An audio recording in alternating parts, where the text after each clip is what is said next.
Check 1 2 1 2. Let's get some volumes in here. Check 1 2 1 2 1 2.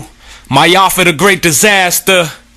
Don't get confused about my way of life. It's not gangster, it's militant, ill intent. I mastermind and leave a federal building bent. Build a tent and live in the wilderness. Shop in a tree branch, in a river spearing fish. I'm fearless. Every now and then you might find a video of me through my media pipeline. It's wartime. Check 1 2. The irritated genie. Ready. Southpaws in the house. Feminization of a black male. Yeah, it's a war on the horizon. Feminization of a black male. Let's go, Paul. They say Zeus descended as an eagle and kidnapped this young boy named Ganymede. He forced this young boy to be his lover. How sick is that? The Greek god known as Zeus. My ancestors woke me up this morning. They said, son, you do know what time it is, don't you? I said, what time is that? They said it's wartime, so welcome to the war front. How you doing, brothers and sisters? All right, it's wonderful to see you. This is the last installment of the Bookman Call, sponsored by Warner Horizon Racism White Supremacy Course 101. How have you all enjoyed the classes so far? Very good, very good. All right, well, without any further ado, I got to take care of first business first. I want Sister Naisha to come on up front. I know she, why you want to get me come on up here?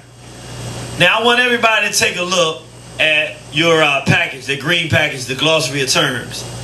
I asked the sister to do just a glossary of terms because we use a lot of terminology in here. Do you see what she produced? I'm thinking we're going to get a little packet of papers with some staples on, you know, see, that's how the look that I gave to you. There'd been some definitions with a staple in the corner at the top left, or even 3 staples down the, so that if you grab it too wrong on the back, it'll cut your fingers. You know what I'm talking about, but not our sister here.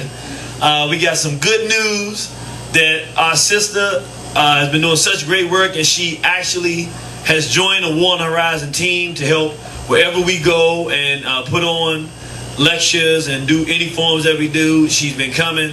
In fact, she's been coming on ones that she did not have to come to, but just to be there, to support, to help run things, and be the administrator for the organization. So let's give her a round of applause.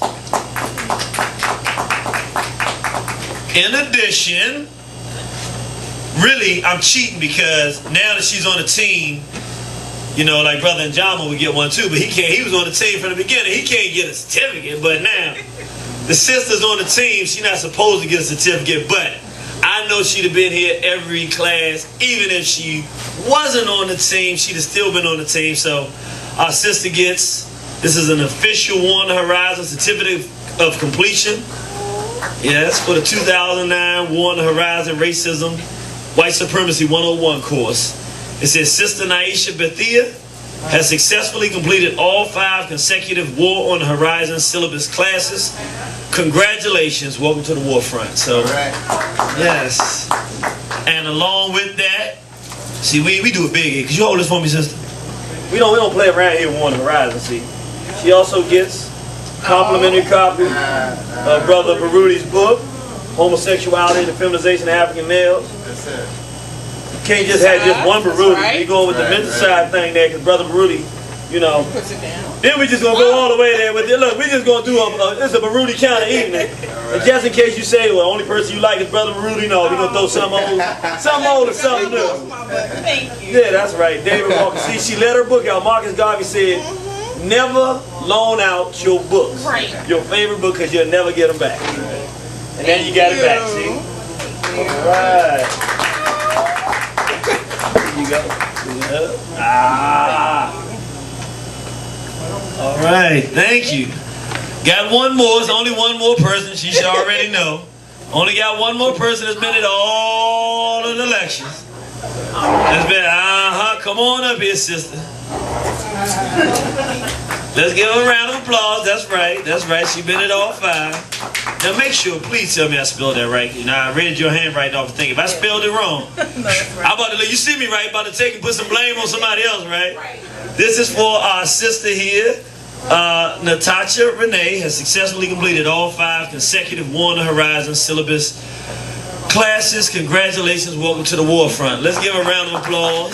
And let me tell you, in addition to doing that, this is the prize War on the Horizon first course. This is the prize student here. That's right. Her write-ups and homework is so good that I've kept them. I need to let you know now so nobody can say I didn't make this clear. You're going to start hearing me repeat some stuff that I saw in this stuff, and I'm going to claim it as my own because it's that good. And she's not going to get credit then, so we're going to give her some credit for it now. Thank you, sister, for your contribution. And we got some stuff for you, too. I would never give... Oh, you got to be kidding me. Oh. How about that? My Richmond family. Isn't this beautiful? Well, it's wartime, you know it's only going to be a few, right? When they went to the woods, there was only a few. Well, my sister also gets a copy of Kabuka. You know, I learned that it's against black nationalist law to give one person a complimentary copy of Kabuka, and then if another person did the same thing, don't give them one, it'll start a fight. So we made sure that both sisters got a copy of Kabuka. We got our Robert F. Williams book, Negroes with Guns. We got one of the shortest but most powerful books ever written, The Psychopathic Racial Personality by Bobby Wright. And of course, we got the Landmine. Come on, y'all got to clap it up for this here. She gets the Black Bible. She's an African nationalist religious sister. She believes in the spirit of the ancestors, so the destruction of black civilization. You're welcome. Thank you.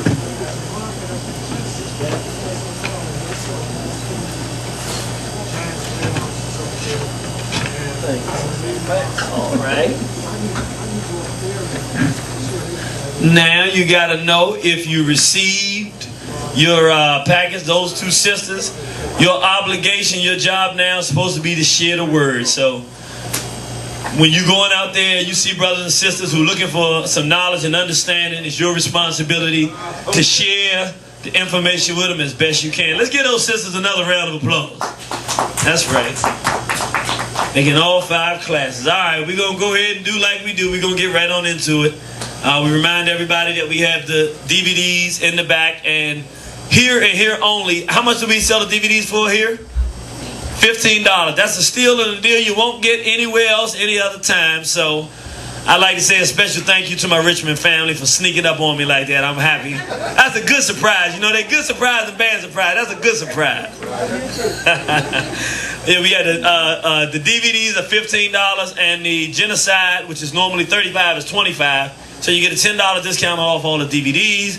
We also have our classes in the back, so if you want them each, and if you want to, you can wait, because what we're going to do, this is our 5th class. This course, we're going to, you know, it's a lot of technology out there. Now they're selling the DVD cases that hold 5 in a case, or 7 in a case. So we actually going to sell it as a set for $50. You get 5 whole classes for $50. That's $10 a piece. And you can order them off the net, or you can get them live when you come out to hear us speak. So we're going to put them all together. But for right now, the 4 that we have available are available on the back for $10 a piece. These are some of the things. Everybody in here knows what we do. So we're going to move on past that part. We're going to say the name of the organization is War on the Horizon. This particular DVD. How many people were at the Nat Turner Day? Nat Turner Day. Okay. Yeah, y'all. So y'all know I tell people, it is forbidden to sell somebody the Nat Turner Horizon if they haven't bought or watched any other War on the Horizon products, because they might not come back. So we don't want to scare them away.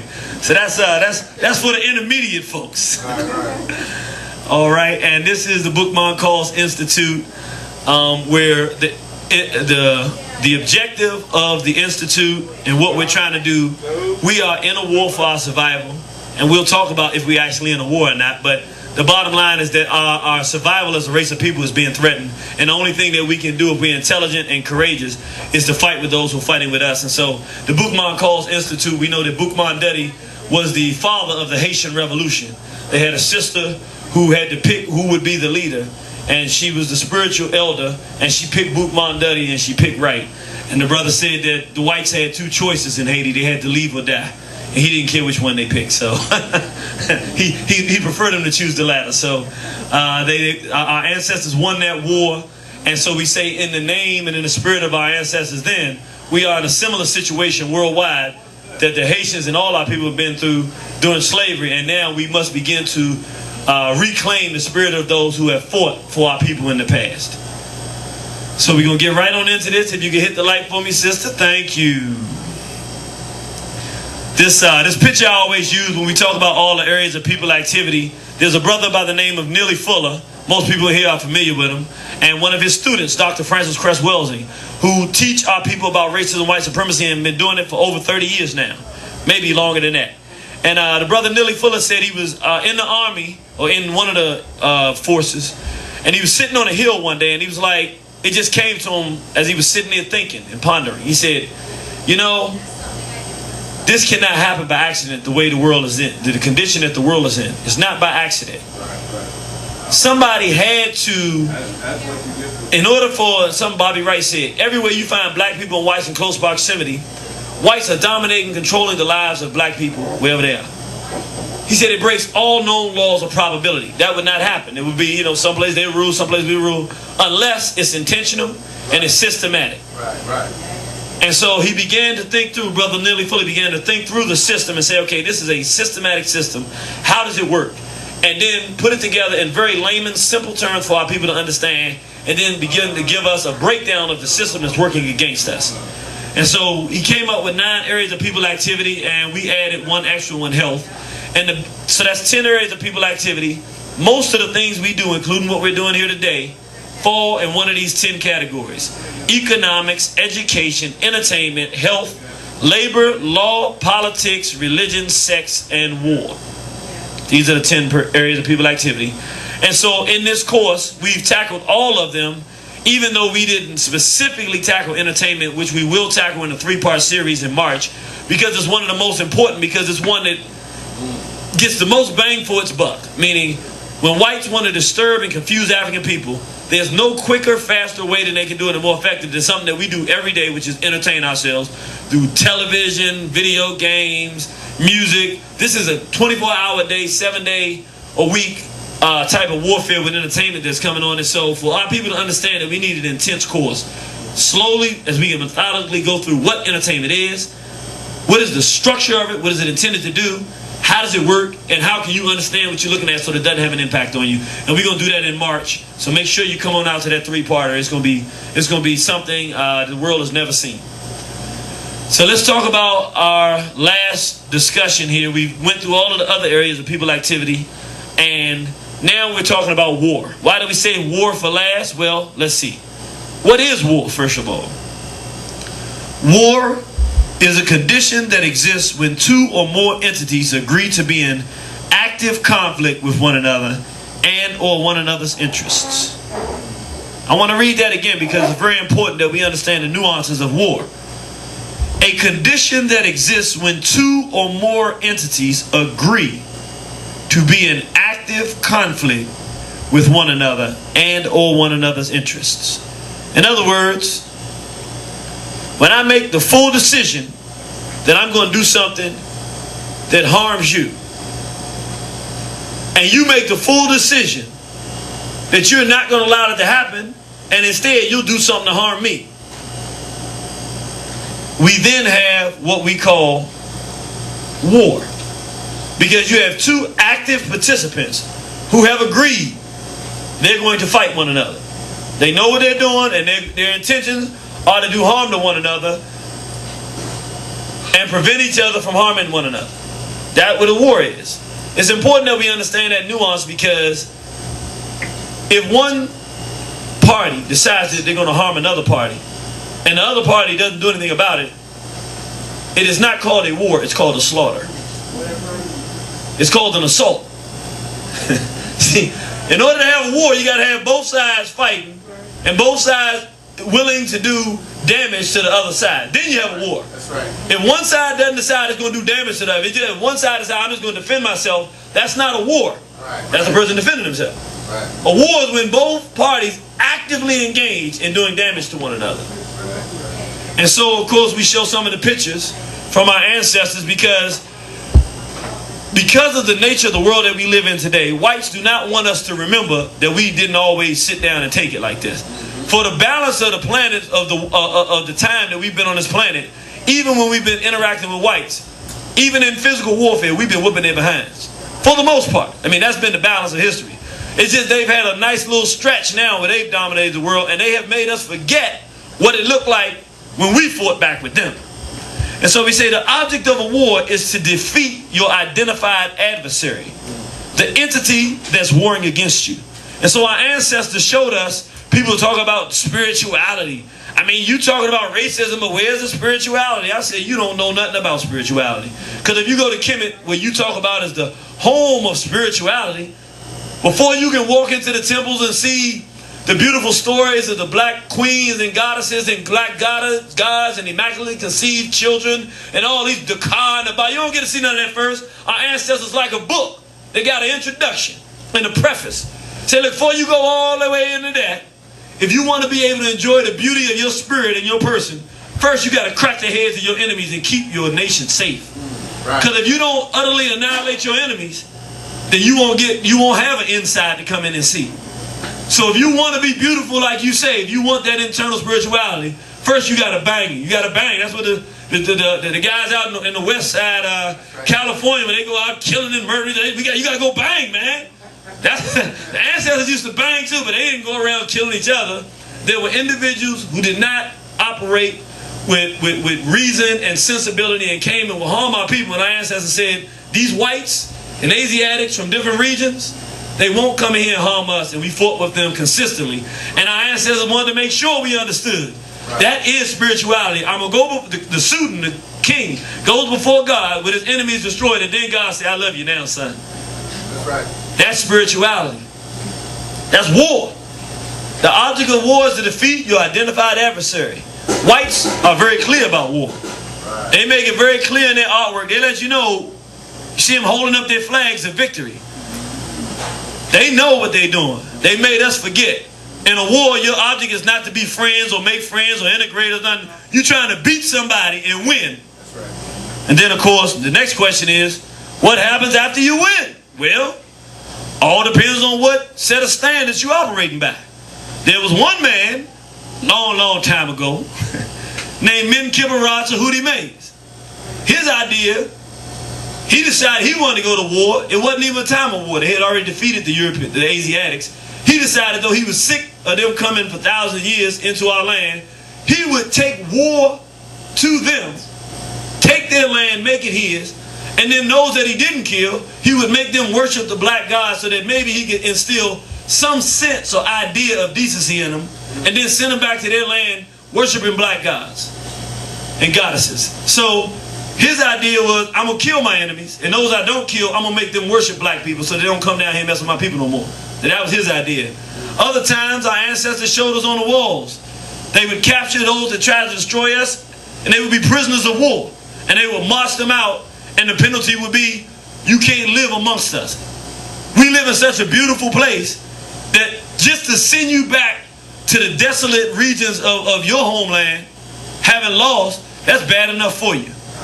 And other times we see here in Ramesu, y'all remember Medina Hapusi? I got some Kemet New Know Thyself folks in here. So they're not going to be scared when they hear this stuff, because they seen it, and they know I'm not making this up. I'm not picking stuff off the sides of temples.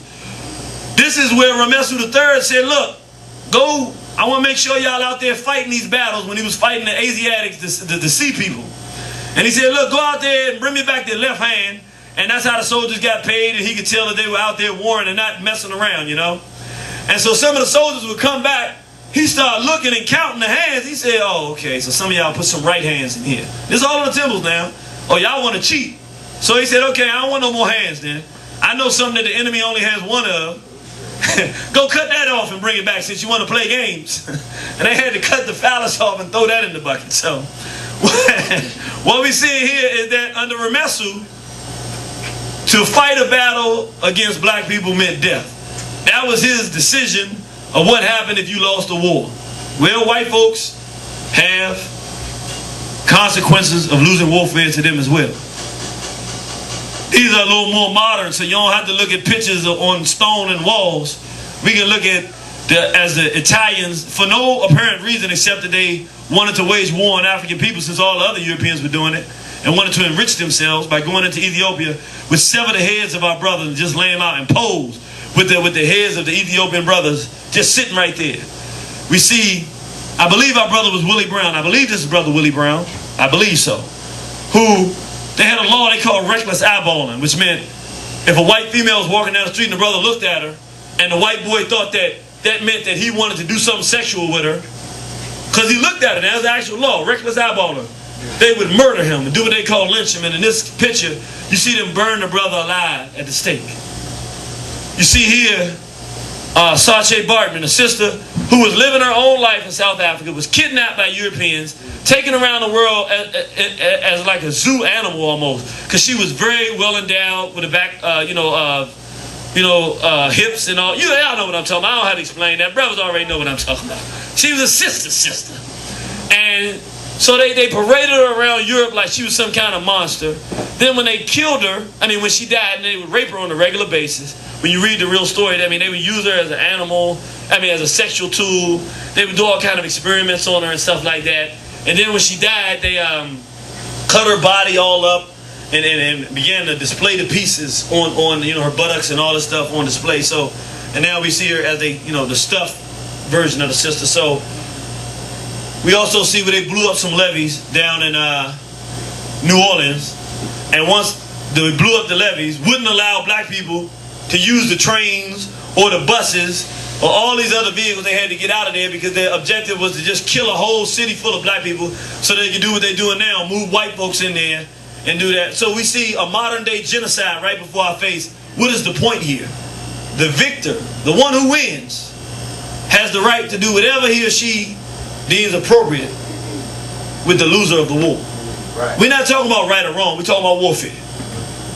We need to start understanding the rules of warfare. Right. And this is why our ancestors put those things on the temples, because their message was, you don't want to lose to these folks. You want to be spiritual, you want to be this, that, and the other, well, you better win. Right. Because you can sit around and pray all day and night, but when you got to stand and watch some white male rape all your children right in front of your face and your women and then kill them, and then they come rape you and kill you, you can sit around and talk to God all day long. Ain't nothing spiritual about that. That's right. The most spiritual thing you can do is whip their behinds. That's right. And do to them, I won't say exactly what they intend to do to you, because our process is a little different. But at the end of the day, they intend to bring misery to you. The best decision for you is to bring the type of misery to them that will make them leave your people alone. Or even better, maybe force them to have to leave your people alone. At any rate, that is important for us to understand. Why are we talking about this in our war class? Because the whole purpose of this class, why is the organization called War on the Horizon? Why, if we're calling it racism, white supremacy, is war so important? Well, let's talk about the definition of racism, white supremacy. Racism, white supremacy is a system of racial warfare developed by whites to conquer, exploit, and annihilate all non-white people from planet Earth. I'm going to say it again. This system, racism, white supremacy, is a system of racial warfare developed by whites to conquer, exploit, and annihilate all non-white people from planet Earth. In other words, we're talking about warfare. What we are living under is a system of warfare. Every day, 24 hours a day, 7 days a week, it's a system of white warfare. So we need to understand that when we see black people and we see slavery, when we see the Native Americans, we see the blankets for smallpox, and we see the extermination, for the large part of it, extermination of the Native American. We see the Asians, and we see the nuclear bombs, Hiroshima and Nagasaki. We see Osama bin Laden. We see Saddam Hussein and the rapes in the Abu Ghraib prisons and all this stuff that we see. This is not an aberration. This is not the Gulf War. There is no Gulf War. The war is on every living person and entity on planet Earth. That's right. That's right. This is just, look, I'm not making any of this up. You can look out your window. You can turn on the TV tomorrow and see it. Or you can look at your everyday life on your job. Racism, white supremacy is a system that attacks races of people on every area that they live in. Everything that they can do as a person. Economics, education, entertainment, health, labor, law, religion, politics, sex, and war. All of these things. You're under complete attack 24 hours a day, 7 days a week. Whites have made their decision already. The war is on. It's not a negotiable fact from their perspective. It is an assault on people with the intention. First, they conquer the group physically. Once they've done that, then they begin to exploit. And their exploitation is some of the worst known in the history of the world, because some people, they'll take over your region like Africans. We used to have wars with each other. But when one group conquered another group, it wouldn't really be exploitation. They would just become part of the bigger group. And you could still marry any woman you wanted. We couldn't tell you who to marry. We couldn't rape your women. We couldn't do any of that. We could say, okay, whatever the system we have for marrying, we could say that some of those daughters could be wives in the group. But that means that she was married to a king, she'd be a queen. And she could be a group that had been conquered, but she now, that group rules, you know, they're all one group. We never had a system where we conquered one another and then just began to rape each other or bleed each other for resources or anything like that. We didn't have anything comparable to this. That is the part of the system of racism, white supremacy that we call exploitation. And then annihilation. Like what they did with the Native Americans for the most part. For the most part. They just said, like, we just gonna kill them in numbers. Like they did with our Tasmanian brothers and sisters. Just kill them to the last one. I mean, they got the last full-blooded Tasmanian person on record. They murdered them. And they documented themselves killing them. The Asians, if it wasn't for Mao Zedong, we might not even know a place called China by now. It might have a different name. He saved the Asian world, not China. China is the reason that they haven't destroyed the whole Asian world, the Europeans. When he saved China, he saved the Asian world. And they still, if in places like Cambodia and the Philippines and places like that, they still are the pedophiles' playground in many parts of the world. So what we see is that, and then the Arabs, you know, I don't like no Arabs. Many of those are the white Asiatics our ancestors told us about that came down in the Kemet. But I gotta say, in the modern context, white folks beating them up just like they beat everybody else up. They're not giving no kind of brother pass or nothing like that. They are over there destroying Arab culture. I mean, they go into a place called Iraq, which is one of the most peaceful places in the Middle East. It was the safest place. Well, I don't know what the Middle East is, but y'all know what I'm saying. Them terms they make up. The middle, whatever you want to call it. It was one of the most peaceful places and safest places for a Christian in the Arab world. It was prosperous, and no prostitution. You try to prostitute out there, you will get murdered. No crime. It was a nice place. Now, you got pornography. You got pedophilia, you got this child sex trade. You have the largest refugee nation in the world, Iraq. All because of this slaughter of the Europeans are coming in. What people don't understand, they say, yeah, but they're not winning the war because of the insurgency. You don't understand the war they were fighting. They are not in the extermination phase in Iraq. They didn't go there to do that. They went there to exploit and corrupt. Meaning their intentions were to go there and destroy Islam, not by killing a bunch of people, but by raping a bunch of males and creating a decadent society which will eat upon itself and destroy itself. So they're doing exactly what they want to do. They don't want to kill everybody, because if they kill everybody, then the men that they rape that are sick can no longer go infect other people. They want them to live so they can go and be sick and damage one another and do the Europeans' job for them. Then, down the line, they can exterminate them once they're ready and right for that extermination. So he came out to a war class today and said, oh, this is going to be nice. This is going to be the last class of the series. Okay. Well, that's why we're here. The true talk. And so, if we're going to talk about war, now that we understand we've had all our classes, I said the best thing for us to do in a war class is to recap.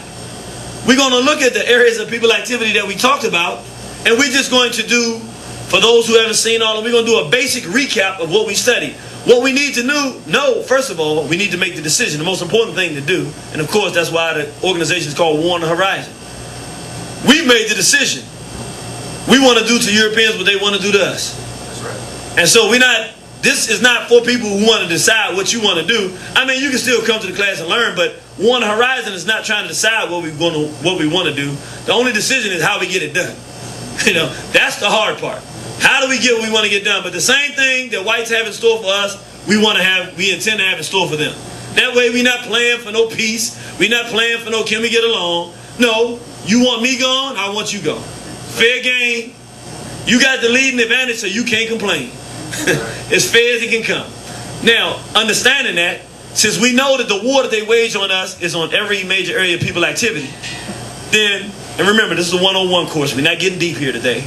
Right on the surface, just for understanding of what we're dealing with, we're going to talk a little bit about each of the areas that we've defined before, and then we need to talk about simple things that we can do to combat the war that they're waging on us in each of these areas to defend ourselves and to fight back. 1, economics. What is economics?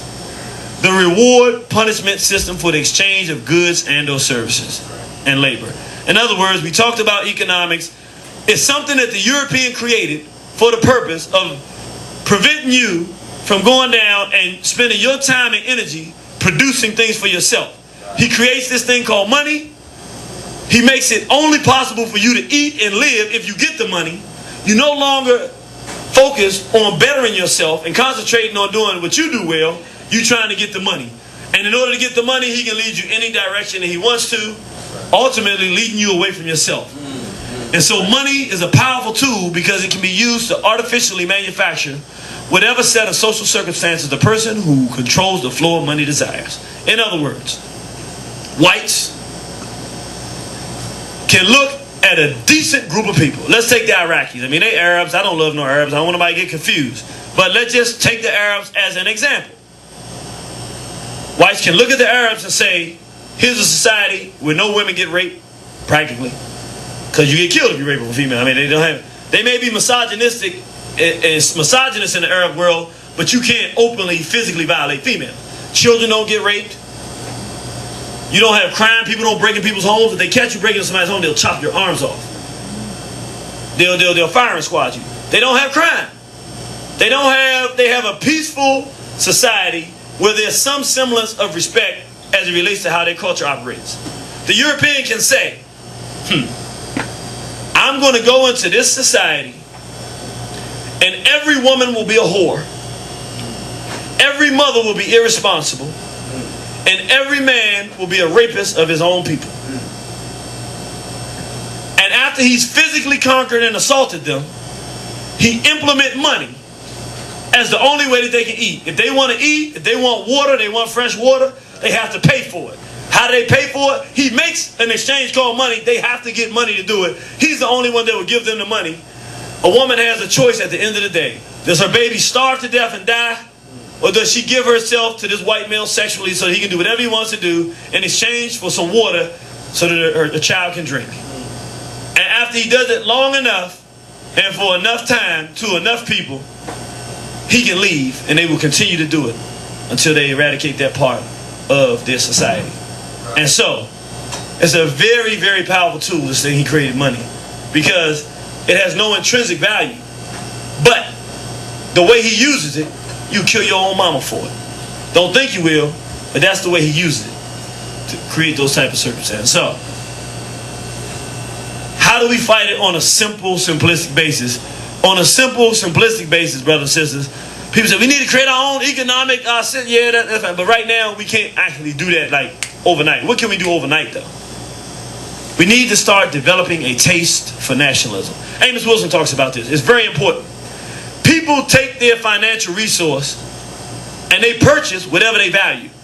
So if spinning rims are valuable, man, they'll put $20,000 on some spinning rims. If weaves in the hair, she wants to look like something other than herself, if that's what she values, she'll spend $1,000 every 3 months on a weave. But that money can be going somewhere. It depends on what people value. We have to create a taste. Amos Wilson said that's one of the things the most honorable Elijah Muhammad was so brilliant at. There wasn't no bean pie until he made one. But once he made the bean pie and got everybody to start selling them and people started eating it, now people want bean pies. Well, if people want bean pies, he got bean farms where the farmers got to make the beans. Then people take the beans and make the pies. They sell the pies. Well, you got to have plastic wrap. You got to have the aluminum foil. So now you're getting the manufacturing stuff because you created a desire for need for things that people don't necessarily need, but they feel like they need. They want them and they're going to look for them and they'll pay you for them. We have to create in today's environment. Our people are so consumed with stuff that doesn't help us. That's why the nationalist movement has a difficult time going anywhere. People don't know they want it. But like Kim and Nu Know Thyself tour. You go one time, but only an idea going one time. It feels so good, you have so much fun, before you know it, you going back a second time, third time, you get a taste for nationalism. Then you going around the country trying to see where the man's speaking and find other speakers that are doing stuff because you have a taste for nationalism. You want to feel good, you want to know about yourself, and that's where you put your money. And everybody else going to the Poconos and wherever else they going, and you saying, no, I'm going back to Africa. I'm going somewhere where there are black people who are doing something progressive. We have to begin to use all our resources to make all of our people develop a taste for nationalism. And also, we got to match our economics with our labor. Meaning, we have to develop streams of income from things we love to do, we do well, and that people will pay us for. Because the system that we live under is based upon this monetary thing called money, and because what we do well most times, first of all, we haven't figured out what we do well before we've gotten to a point where we need to have a job to take care of ourselves, take care of our children. Then once we take a job and everything like that, it's difficult to have the kind of time you need to focus on what you found that you do well to help that make you make a living. It's a very good system they put in place. It's not simple. We've got to begin the process, though, of, even if it's just for side money, things that we do well, that people would like and would pay us for, and that we would enjoy doing, to make money off of it. It don't have to be enough money to make our living. As long as we begin to do it as a practice, what happens is we begin to use what we do well to profit ourselves, and our children look at that, and they begin to do what we do. If all we do is go to work every day and come home, they do just what we do. If they see us tuning in on the things we do well and sound, they'll grow up wanting to do that, and with that sense of freedom, they'll take it to the next level. That's all they'll ever do. And then the next ones will take it to the next level. They'll get everybody they know to do it. But we are the ones that have to start, so we got to begin the process of doing that. Good example, this is our brother Claude Anderson. And we have to tell our people, these are things that we can do right now under their economic system. We have to stop spending our time and money frivolously. Start organizing to invest in one another. This is brother Claude Anderson. He has a fish farm. I believe it's in, brother Haki. Yes, sir. Brother Claude Anderson, it's a fish farm, right? Right. Is it catfish or is it? I think it's tilapia. He has a tilapia farm. A black man with his own, he producing fish. He's in Maryland, right? Yeah, down the Eastern Shore. It's down on the Eastern Shore. So, he's producing food that our people can eat. This is the kind of thing we need to start doing. Now, what we need to start doing, if instead of having Asians on every corner store, if there were black people on every corner store that needed fish, where would we go to get our fish? We would go to our brother. And then we begin to have the good service. And if all he has is tilapia, what kind of fish we sell our people? Tilapia. Get them and get a taste for tilapia, because that's what our brother has that we can use. And then if he gets more fish, we can move on. But this is how we should be spending our time and our energy. He's also on the forefront of fighting for reparations for African people, so that we can get the money, so that not that we can get the money to go out and buy big Cadillacs, but so that we can start building an African empire to protect and defend the interests of African people. So let's give our brother a round of applause. Thank you, brother. You're doing good work. Wrote a very good book called Black Labor and White Wealth, talking about how we have to use our own dollars to change our condition. No one else is going to do it for us. Let's talk about economics. Oh, we already did that. Let's talk about education. Education is very foundational because people are going to do what they're educated towards. In fact, this was the first class we had because it's critical. People do what they're taught to do. That's the bottom line. Every now and then you have an exceptional person like a Harriet Tubman. Nobody can teach you how to sneak into the South, steal your people away from slavery, organize and run to the top. That's just something you do because you're great. God is in you. But most people are not that sophisticated and not that magnificent. What we taught is what we do.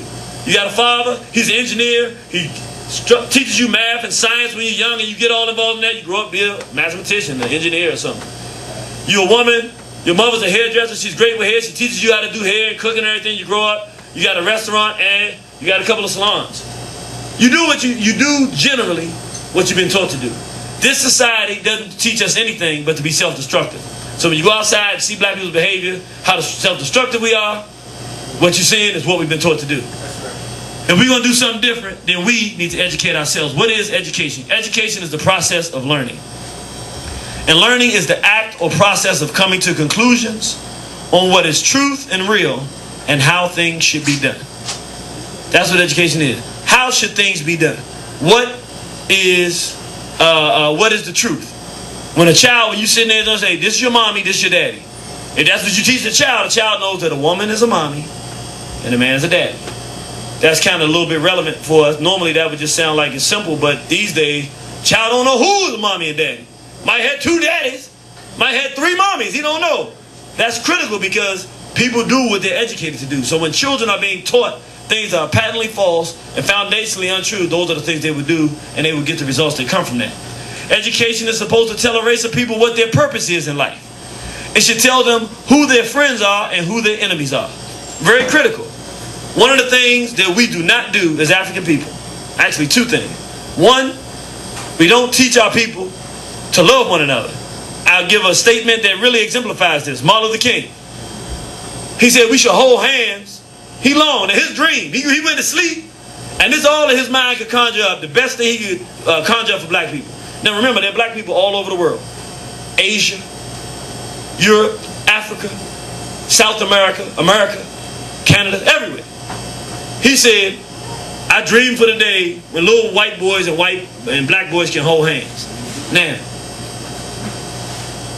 he should, if he's properly educating our people, he should be saying, I pray for the day when little black boys and little black girls in America, in Brazil, South America, Europe, Asia, Africa, Antarctica, all over the planet are holding hands and working together. By doing that, he's teaching them who their friends are. Then he should be saying, we pray for the day where white supremacy is completely wiped out. He's telling them who their enemies are, white supremacy. Instead, he teaches them things that are patently false. He dreams for the day they get along with white folks. And what are our people striving to do with every day of their life? Get along with white folks. And white folks are doing what? Exterminating black people. So we're helping them by loving them to exterminate our own people. It's miseducation. We do it because of what we've been taught to do.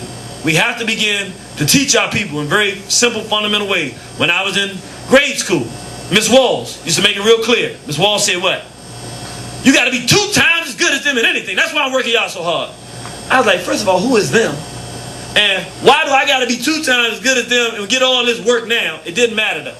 I didn't like it at the time, but she prepared us. I know exactly who 2 times is better than them she talking about now, because I've been on jobs where I'm 2 or 3 times better than Europeans, and they're my supervisors. And we started at the same time, and I should be where they are, and I'm not. It don't have anything to do with ability. It has to do with the fact that you got to be 2 to 3 times better than them to even get a legitimate shot. And you got to be lucky enough to hope somebody black is in there to help make that determination. Education, the process of education should help the individual determine what his or her role is in helping their race achieve its purpose. Very, very critical. The reason the education is so critical is because once the people have decided what their purpose is, right now, the only intelligent purpose for black people is to defend ourselves from the genocide that we face. Right. Anything else that we're trying to do doesn't make any sense. That's right. We have to defend ourselves at a fundamental level. We're saying at One Horizon, we're going to push for the same thing against the enemy. But at any rate, just a bare minimal, you don't want to be wiped out. If that's the case, every person has to figure out within 10 areas of people activity, what is it under one of those or all 10 of those that I do well that could benefit my people? And that child, from the time that is small, should be working. Their education process should be, I want to figure out what I can do to help my race. That's right. It sounds like, to some people who may have never heard that before, a strange idea, but the great people in our past, that's exactly what they did. Madam C.J. Walker was on her deathbed. And she was very, very sad that she was dying. And they said, why, what's wrong? She said, you afraid of death? She was like, no. She said, I'm just hurt because she had made so much money and she was using her money to help black people. She said, and I didn't want to die without giving as much as I could to help my people. It wasn't about her personal life. She was like, if I die now, I can't get no more money to my people to help them get out of this condition. My friends, Marcus Garvey and people like that. That's how a black person should be. She's rich, but her richness only means something to her because she knows that she can contribute. She used to allow she had a mansion that she had created with her own money. And guess who she would allow to meet there? All the leaders of the African world. So Marcus Garvey could have his meetings that are at this big, nice place. So when people come, they say, oh, this man must be somebody. Look at the kind of facility he has to use.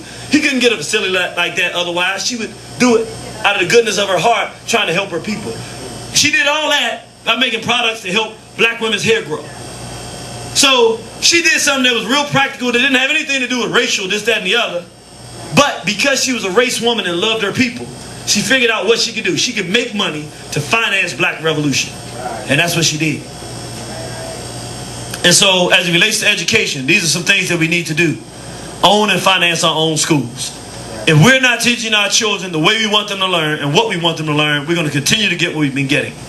Develop rites of passage programs for all of our youth. Every black child should know there should be benchmarks in their life that I have achieved certain things. People need that. Otherwise, they go around aimlessly. They don't know where they're going. They don't have anything to strive towards. Every black child should work to the day that they get their African name. Now, I get my African name now. I've achieved something. Every black boy should know I went through my rites of passage. I'm a man now. And what that means. Every girl should say, I've gone through my rites of passage. I know what it means to be a woman now. I will be a great mother. I will be a great wife at some time. All of us should go through those. Our rites of passage in the streets of America's getting beat up and down the street, and then getting blamed a few times when we do realize something is wrong and try to say something about it. We get called haters and all of this madness, and we fight to make a living, no direction. We need rites of passage programs. Develop our own independent curriculums. It doesn't make any sense to have a black school with a white curriculum. Because then you got a European in there. There might not be any physical Europeans in there, but you got the European mentality and education system right there inside your book. So a black teacher teaching a black child how to do white stuff from a black perspective. Why don't we create our own curriculum? Even Uncle Tom Negro will have a hard time moving away from, he's Uncle Tom Negro now, he's teaching black children. We're going to study Nat Turner today. Well, I mean, ain't much he can, you can't really mess it up too bad. I mean, he didn't want to be a slave. He went out and started killing some white folks. Kind of hard to mess it up. Even a Tom with a black curriculum can't mess it up. Just like the best black person you get with a cracker curriculum, the best they can do is put the book down and go and do their own thing. You can't work out of the white boy's curriculum and produce nothing out of a black child in terms of his mind, because the whites don't put nothing in there to save our people. Use our homes as educational vehicles again. We used to have homes where people in the community could come and listen to the brand new Malcolm X album. Malcolm X had something out, and they would sit down and everybody sit around late at night and listen. People's homes were centers for learning, sitting at the table, learning, talking about what's going on in the world. The family sit around and talk about what's going on. We don't do that anymore. We need to get back to that, because the best place to learn is in a comfortable environment. And what more comfortable environment should there be than a black home? Create innovative means for educating ourselves and our children. That's what this is all about. The basic fundamental way we teach and learn has not been working, because there are more tools out there. Our children are watching Xboxes and getting videos on a phone. We get upset because it's not being used for the right thing. But think about it. If they can get filth and decadence in a second split moment, and their mind is all off on a million different things, that's bad. But that also means they can get good information in a split of a moment. And their mind can be inundated with all the things they need to do as African people in the war that's fought against them. We should be using these same magnificent tools that Europeans have, these poltergeists, where they drag your child into the TV and into a whole new intellectual world. Why can't we do the same thing? Give them things that are dynamic, exciting, things that open their minds, get them intrigued. They want to be part of something. And before you know it, they're in it and they're living it. Had one sister, I got to tell the story. You're going to love it. Y'all going to love this one. She got two sons. One is 7 and one is 11. They've been for about, hadn't been but about 2 months now, tuning into, not even 2 months, maybe a month and a half, tuning into the Warner Horizon Media. The mother's been showing it to them over and over. They also go to a place where they do spiritual enlightenment, Institute of Spiritual Enlightenment. Very, very good, strong organization, helping our people come out of this condition. At any rate, they starting to watch the lectures now. Feminization of the black man, all the different lectures. So the 7-year-old, the mother was just asking him a question. She said, listen, so how much the whites gonna pay you to put on a dress? He been watching the feminization. He said, Mommy, he said, there's no amount of money, no cracker ever pay me to put on a dress. So she laughed, she thought it was over. He didn't stop though. But matter of fact, they can put my whole family in here and say, I'm gonna kill everybody unless you put this dress on. He said, well, you're gonna have to kill him because I ain't putting on no dress. So she said, hold on, slow down. He said, no, Mom, listen. This is a 7-year-old. He said, if the cracker put a knife to my, he said, if the cracker put a knife to my throat and said, put the dress on, he said, I would stand up and plunge my neck into the knife before I put a damn dress on. Let's give him some love. Clap for that one. Look, that was so strong, I got nervous myself. I'm supposed to be an irritated genie. I didn't know how to feel about that. I said, you walking to the knife? Yeah, me too, brother. Yeah. Yeah, right. I don't know. Knife in the throat, but it was an 11-year-old, so she has an 11-year-old son. He's more quiet. So they had to do, this was just this week, 2 days ago. They had to do a write-up to Santa, a letter to Santa. They got the Astroquazi, the enemy, Christianity, the stolen religion from Africa, how the enemy became the deity DVD. Where he beats up on Santa Claus, talking about how he's a pedophile, want the children sitting on the lap. He writes a letter to the teacher, to Santa Claus, saying, Dear Satan Santa Claus. He put it really Satan Claus, man. He said, I think it's a ridiculous premise. He didn't say premise. It's kind of crazy and ridiculous that black people should be waiting for some fat white man to come down a skinny chimney just so that when he gets down there, he can molest little black children, all in exchange for some gifts. This doesn't make a lot of sense to me. I don't want Satan Claus in my town. And signed it and sent it to the teacher. 11 years old. All you got to do is give the youth the truth. They'll take it from there. They're not afraid like we are. Use our power in educational institutions to advance black progress. We got too many people in these institutions that don't do anything with their position of power. Teach black children about racism and white supremacy at every level of their development and ingrain the fact that whites are their enemies in their mind. Our children should walk around 1,000,000,000% clear. Anytime they see someone with white skin, they're looking at an enemy that's trying to destroy them. And I would say, from the war on the horizon position, that their object is to be in a position where they can destroy the whites. That should be what should be in the minds of every black child all the time. Teach black children that the only acceptable intimate relationship is between a consenting black man and woman. Anything else is white sex perversion. Our children should look out every time they see somebody that's not with a black man that's not with a black woman. Mommy, or daddy, why is that man that, to the point you say, look, stop, you're embarrassing me. Our children should be so ingrained it's the only thing right that for a black man to be with anything other than a black woman is almost like he's with a dog. That's what we need to do, and we will see a difference in the way that we relate to one another. Let's talk about entertainment.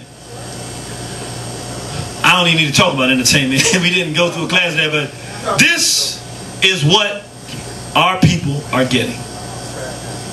If it's not murdering of each other through this filthy, degenerate so-called hip-hop, we call it hat hop, because the white so-called Jews, we call them small hats, are financing black death. Then it's these homosexual heroes who are the heroes of the black community and the heroes of black youth because they rape other men. Or is males running around wearing black women's clothes. I'm telling you, this is all they get. Or some black woman, well, not some mulatto, posing as a black woman, being a whore, running around with a European white male. That's our Horry Berry and Monsters Ball. And I mean, they constantly doing this integrated thing, putting out beautiful sisters. I'm not talking about her, she's a mulatto, but I'm saying beautiful black women, real black women, the black mother and the black father. I know some of y'all get offended by that, but I'm going to change that. We're going to start creating standards where if you make the bad decision to go out there and not be with a member of your own race, you're going to pay the consequences of hearing it from black people. Consequences, that's right. Or movies like this, Denzel, Man on Fire. Got a little white female. Now you mean to tell me all it takes for a black man to come out, he's an alcoholic, a degenerate, but he meets this little white female and all of a sudden, I don't know if y'all seen the juvie, but now his whole life has changed. He give his life for her. Man, caught on fire with little white female. So who has value? The white female. I mean, just telling black women they're nothing. Or if you really want to tell black women they're nothing, it's precious. That thing wasn't precious. That thing was disgusting. I mean, decadent, sordid. It's the modern day Color Purple.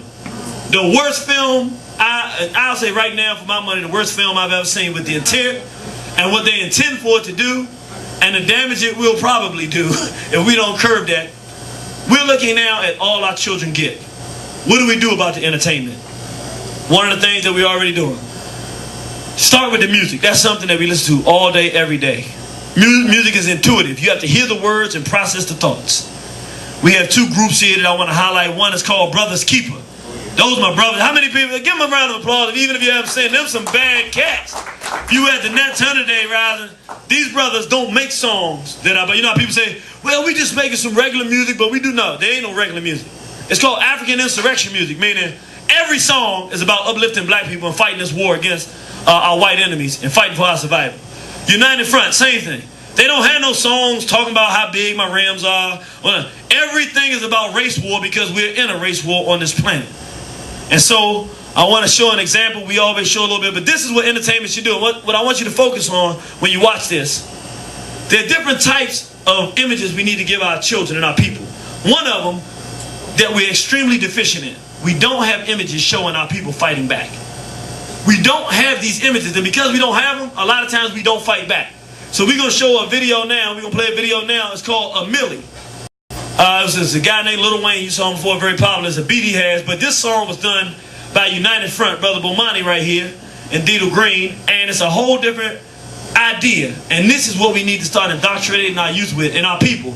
It's good even for adults to see images that we can stand up for ourselves and fight back. When those crackers lynch a Negro below the Mason-Dixon line, since it is not safe to lynch a white man in any part of America, we shall press the button and lynch him in Africa.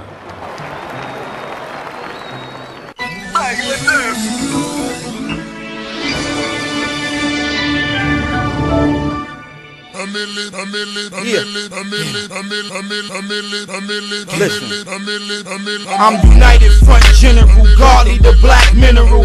Speaking straightforward, never dropping subliminal. African freedom fighter, white supremacy's criminal. Riddle you with lyrics, but physically I'll get rid of you. The pain and oppression, black masses they feel it too. They all can express it. I'm the vessel to spit it through. You claim that you spitting? Listen, homie, I spit a pool of blood for my ancestors. This message they send to you, the power of the pharaoh. Tell them one verse can kill a crew of Uncle Tom rappers. All sellouts is getting chewed. They hijack the culture. The attack of the killer Jews, I call it how I see it. Y'all ain't worried about getting sued, cause I ain't got nothing. All I could do is drop a jewel. I'm always spitting heat. Sonic version of summer school. I stay with some bread, stack of books, but tuck the tool in case I gotta feed them. Book a fool or buck a fool, I'd really rather teach him. Last resort is to cut a fool, but whether if I piece him or two-piece him, I still love the fool. Living amongst creatures, drop a bomb on the hospital, we want reparations. What will Mr. Obama do? Don't forget about Louima, ripped apart his abdominal, November 25th. 50 shots, took out the groom, they killed him for his wallet. 41 for Amadou, for every shot fired. We gotta kill a whole lot of you, I'm giving you the truth. Got no reason to lie to you, I'm trying to see us free. This man is willing to die for you. The red, black, and green, see it? Put the flag in the sky for you. We trying to build a nation, don't think it's impossible. Let's rearrange faces, right hook can stop a bull. We all get together, black power's unstoppable. They poisoning the people, take a moment to smell a fume. New York City's burning the people, but kill a copper too. Let's burn the city down, black people, we gotta move. Destroy City Hall, shooting the helicopters to the AK-47. Yeah, we call it the chopper. 230 inside the clip. I ain't ready to chop it. Listen to your conscience. Ain't no way you can stop the dude. The flow I got is bonkers. Always dropping colossal tunes. Yeah, and I'm ill. Black power so real. Yeah.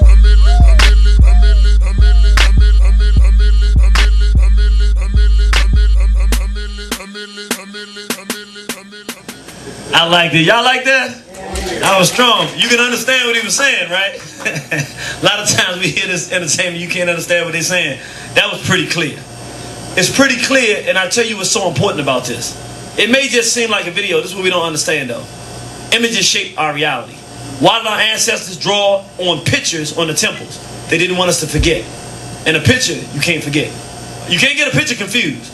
They say a picture's worth 1,000 words. I say if a picture's worth 1,000 words, then video's worth 1,000,000. Because one thing to see a standing picture, it's another thing to see the actual act of standing up. The more our people see, in many different ways, the problems we're facing and how they've been resolved and how we can stand up, the more it inspires us on an individual level and a collective level to do things about our own circumstances. And so we must use our entertainment as things that we can have our children and our people tune into on a regular basis to inspire us towards movement. Now we're going to go to health, law, and sex. We talked about health. What is health? Health is the physical, mental, and spiritual condition of a person and or group of people. That's your health. How are you doing? Physically, mentally, and emotionally or spiritually.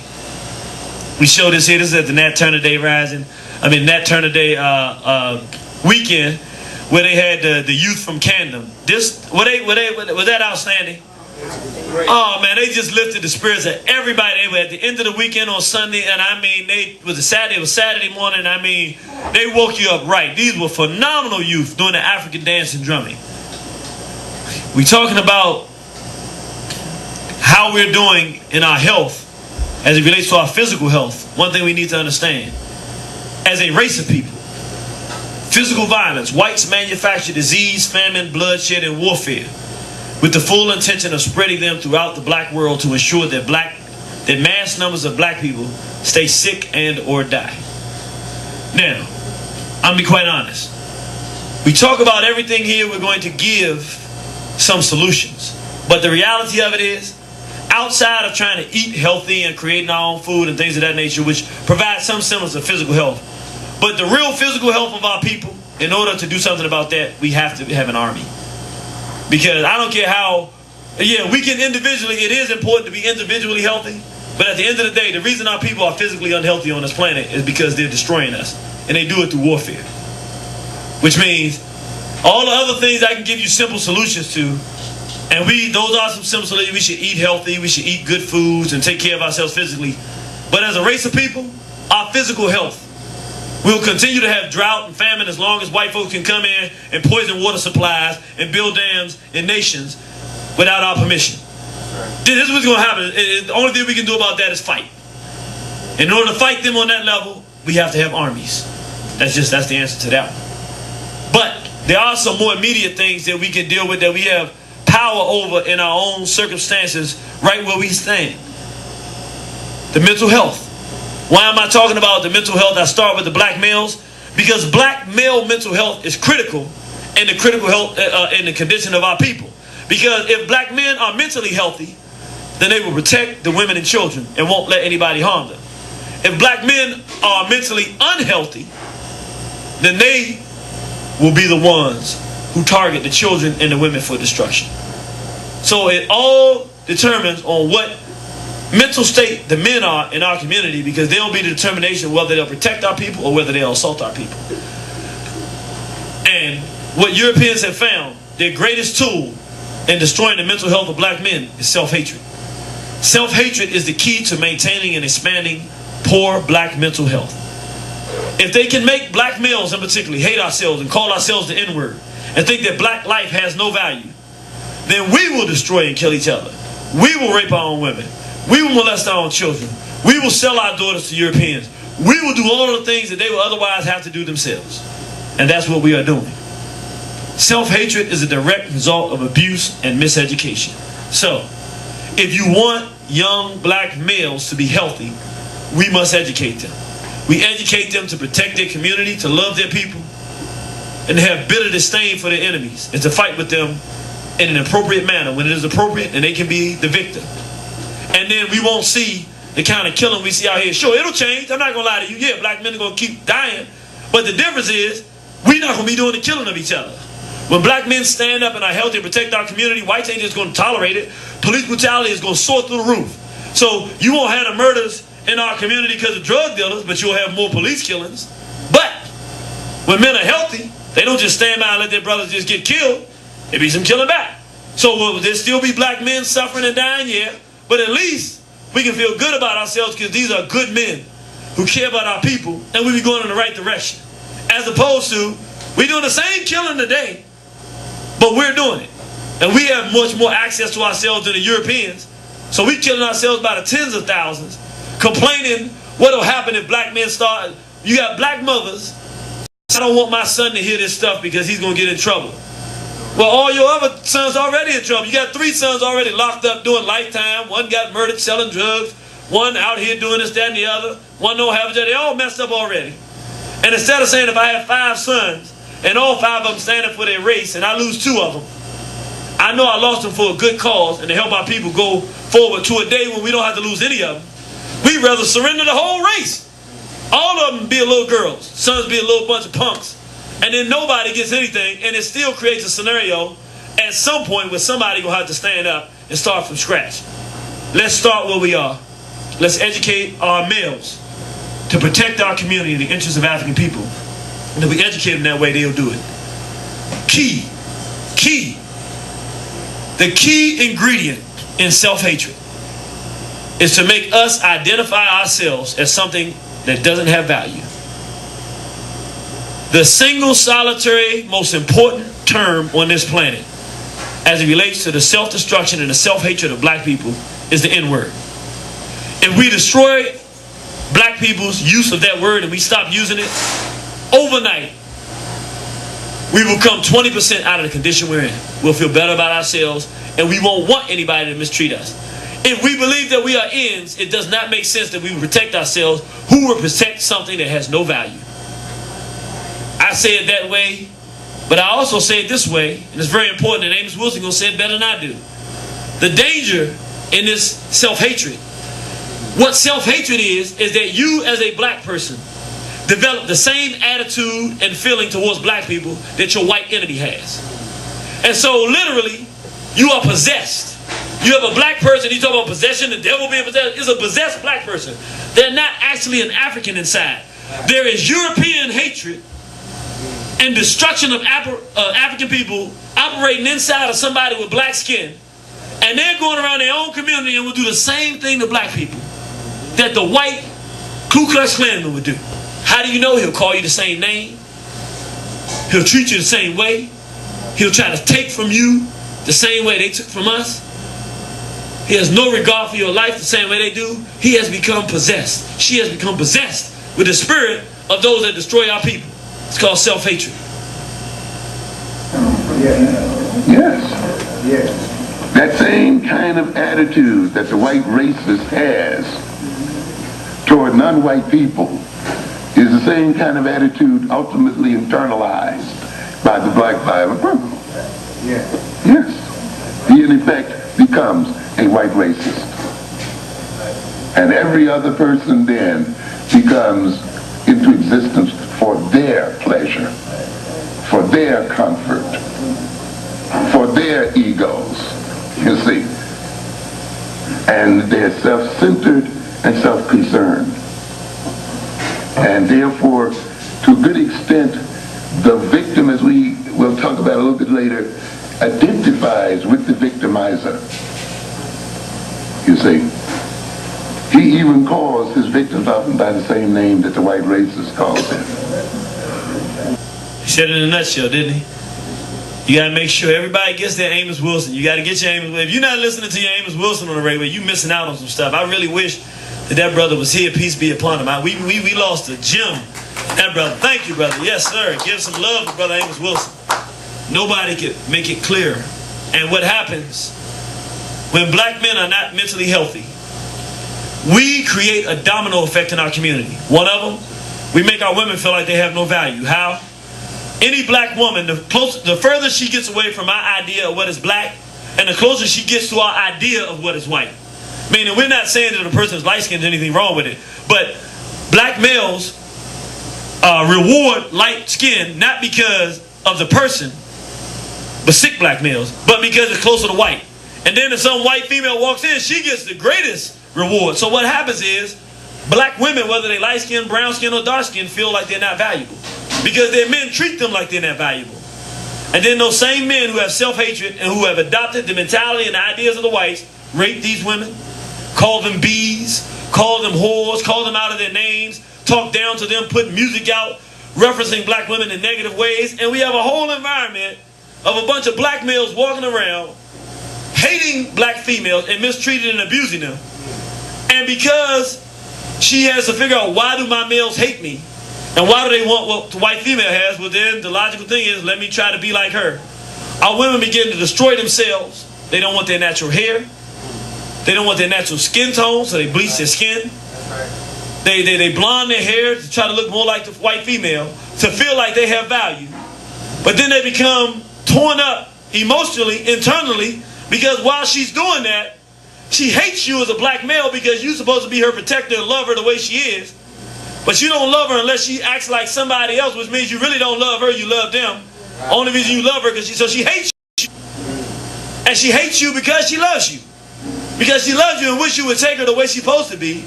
So you got a vicious conflict, but it's all mental. Because if we were mentally healthy, we would say our women are beautiful the way they are, and if they try to be somebody else, we don't want them. I want you. I don't want nobody else. And that would make our women so happy that they would be as much like themselves as they could be, and all of us would be in a war with white folks saying, oh, y'all want to be proud of us, we're going to fight with y'all now. Okay, it would be a war. You can't get away from the war, but at least we'd be on the same team. And so,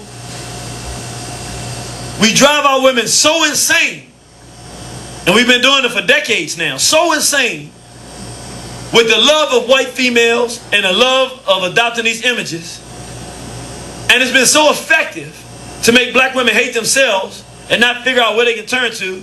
Now the whites have created an environment where they take those same black women who've been treated that way and say, well, what you need to do is go be with a white boy. Go right back to the slave master who raped you on the plantation and give yourself to him so he can have his way with you. And now he don't have to slave ship you. He don't have to be master. You go give it to him for free. You will go to his house, drive, or catch a plane to him. He don't have to come to the slave shack and rape her. You beat her down mentally so bad that she goes to find the slave master to rape her. And what's so deep about it is that it's so effective, the Europeans are saying, wow, we're going to just reverse it now. They already have black women perilously in hatred of black males. And they train black men to think that the white standard of beauty is so great that we mistreat our women. And that creates a hatred of black women for black men. Now, they said if it worked that way, we can do it the other way too. I want you to watch. It's very clever. Now they're creating movies and entertainment like Precious, where black women are so horrible, or Pursuit of Happiness. Black women are so horrendous and horrible that young black boys look at this and say, I don't want a woman like that. And so he's going to start hating black females because of how she's being portrayed. And then hearing this uncle who was a good man but dealing with a sister who wouldn't let him see his children and all that. And I don't want none of these black women, man, they messed up. Now he begins to look at the image of the white female, same way they did with the sister in the reverse, and now black women are going out doing the same thing to black men that black men did to black women. Finding the white man, I started listening to the radio and the sister being, oh, there was some handsome white boys on that thing. Did you see it? And start talking about this stuff. So just like our sisters used to feel when we were talking about white females, and they sitting there going, damn, we don't have no value. Now the cracker got it so spun so well, now black women are sitting around there, no, that white boy was fine though, and black men are sitting around quietly not saying nothing. Well, man, dang, I mean, what's she tripping off this white boy? Acting like it don't bother us. Just like it bothered the sisters, it bothers us too. Nobody likes your natural member to be disloyal to you. Now, the same Negro who don't like hearing a black woman say that is not smart enough and mentally intact enough to go, well, dang, we've been doing that for 20, 30 years, being disloyal to our women. Now they're doing the same thing to us. Wow, something's wrong with me. I need to check it. He mad because black women like white boys, but never thinks about, well, these brothers run around with these white girls. That's a mess. No, he thinks that's cool. And now the sisters, having been in this condition for so long, are just as crazy as the brothers. She looked out and see a brother with a white girl. Oh, I can't believe this. I talked to sisters in the nationalist movement. I said, this whitey is good with this mental thing. Sisters, they're not nationalists now. No, brother. In the movement. Top to bottom, got there. Boca Linfini in there. They don't even call it mud claw. They say Boca Linfini. They can spell it. I can't spell it. I can just say it. I've been watching my crazy stuff. I ain't been reading books. I've been watching my crazy. Boca Linfini. These same sisters now, though, will be mad to see a brother with a white girl.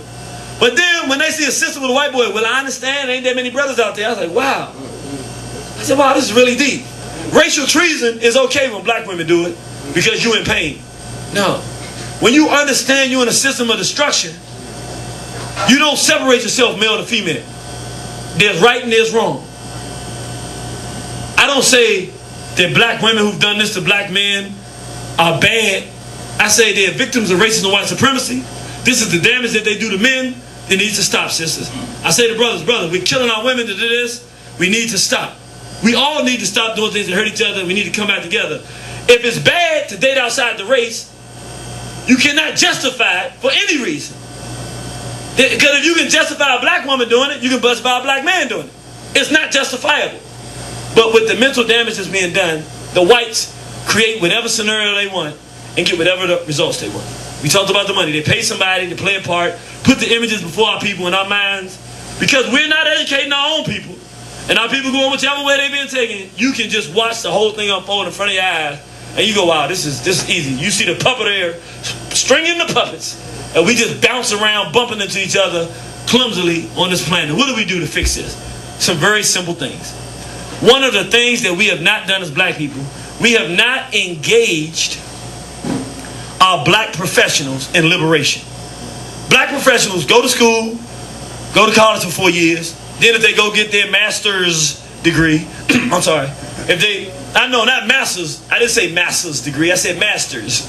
If they get master's degree, then once they get master's degree, then they become, and sometimes even go become a doctor in the European education system. Doctor, they can doctor on keeping you enslaved.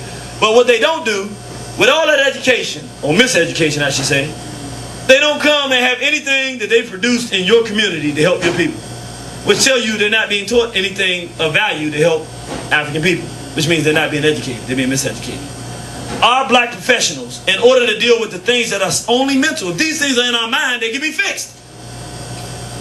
Black psychologists and psychiatrists must develop black wellness practices. I'm saying our great minds in psychology and psychiatry need to create a list of things that are very simple. We should date within our race and give a brief explanation of why and how it helps our people. White sex, homosexuality, all this stuff is bad for us. Children should respect adults. It's part of our culture. This is what it does for us. They should have these things where every black household should have these things. Every black school should do it. These should just be black principles that just black people, no matter if you're Muslim, Christian, Jew, or just a black person, a nationalist, whoever you are, can say these are good principles for black people to live by that are specifically geared towards black people, that we teach on and that we train our people with. And then we can, in one generation, we can wipe out the mental dysfunction that we have as it relates to skin complexion, dating outside the race, sisters and their hair, brothers and feeling a lack of manhood based on our condition. We can fix and resolve all our mental problems. Listen to what I'm saying. In one generation, if our professionals would jump in and we would support them by taking what they produce and teaching it in our schools and in our homes, in our family reunions, and implementing these concepts and ideas, it would be simple. Black wellness practices must be incorporated into the daily regimen of black life. In one generation, we can resolve our mental issues and dysfunction. One of the things, the N-word should not be used. This is what it does. Like Marcus Garvey said in his declaration, we deprecate the use of the N-word. White sex, the major tool used to destroy the black spirit and create worldwide poor black health. Not only is it physical and mental, the number one tool for Europeans, that's why they're so hard on this homosexual thing now, because homosexuality and pedophilia are one and the same. They are raping black children around the world. It's intentional. In fact, to destroy Robert Mugabe's country, Zimbabwe, they sent in a bunch of homosexuals when he went at that homosexual fair in 1995. Since that time, they have a brother who's doing an article, and I think, if I'm not mistaken, he said over the last 10 years, he's seen, if I'm not mistaken, it was 70,000. I could be wrong. I think it was 70,000 of them. Children who've been raped. Some boys, men coming in. The whites have sent homosexuals and pedophiles to Africa to rape children for the sole purpose of making us unhealthy and creating, same thing they're doing in Iraq. You've seen it. So it might sound far-fetched, except you've seen the pictures. They went to the Abu Ghraib prison, made men have sex with them. I mean, they show you. And they just had one right now where the British troops are leaving place in Iraq. Now the people are coming out talking about how the British male troops would gang rape the boys. Boys are coming out telling the stories because they wouldn't tell it while the troops were still there. Now they're telling the stories. Why are they doing this? It's not by accident. They're intentionally creating dysfunction and killing the spirit of people and creating serious social dysfunction. Whites have instituted corruption in the relationship between black men and women with a primary focus on sexual deviance. And so, white sex must be identified, as we just said, by black health professionals as a sickness that is unhealthy for black people. And we need to organize against it. Now, what is the real resolution for that? We talk about a sexual crisis. There's one resolution for the sexual crisis that we have.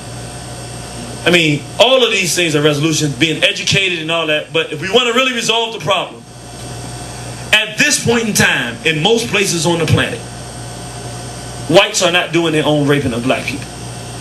Most places. They are doing it in Kenya, they're doing it around, but I'm saying most places, they have gotten us to do it to ourselves. Now, what is the solution? There's a real solution. It's called black law. What is black law?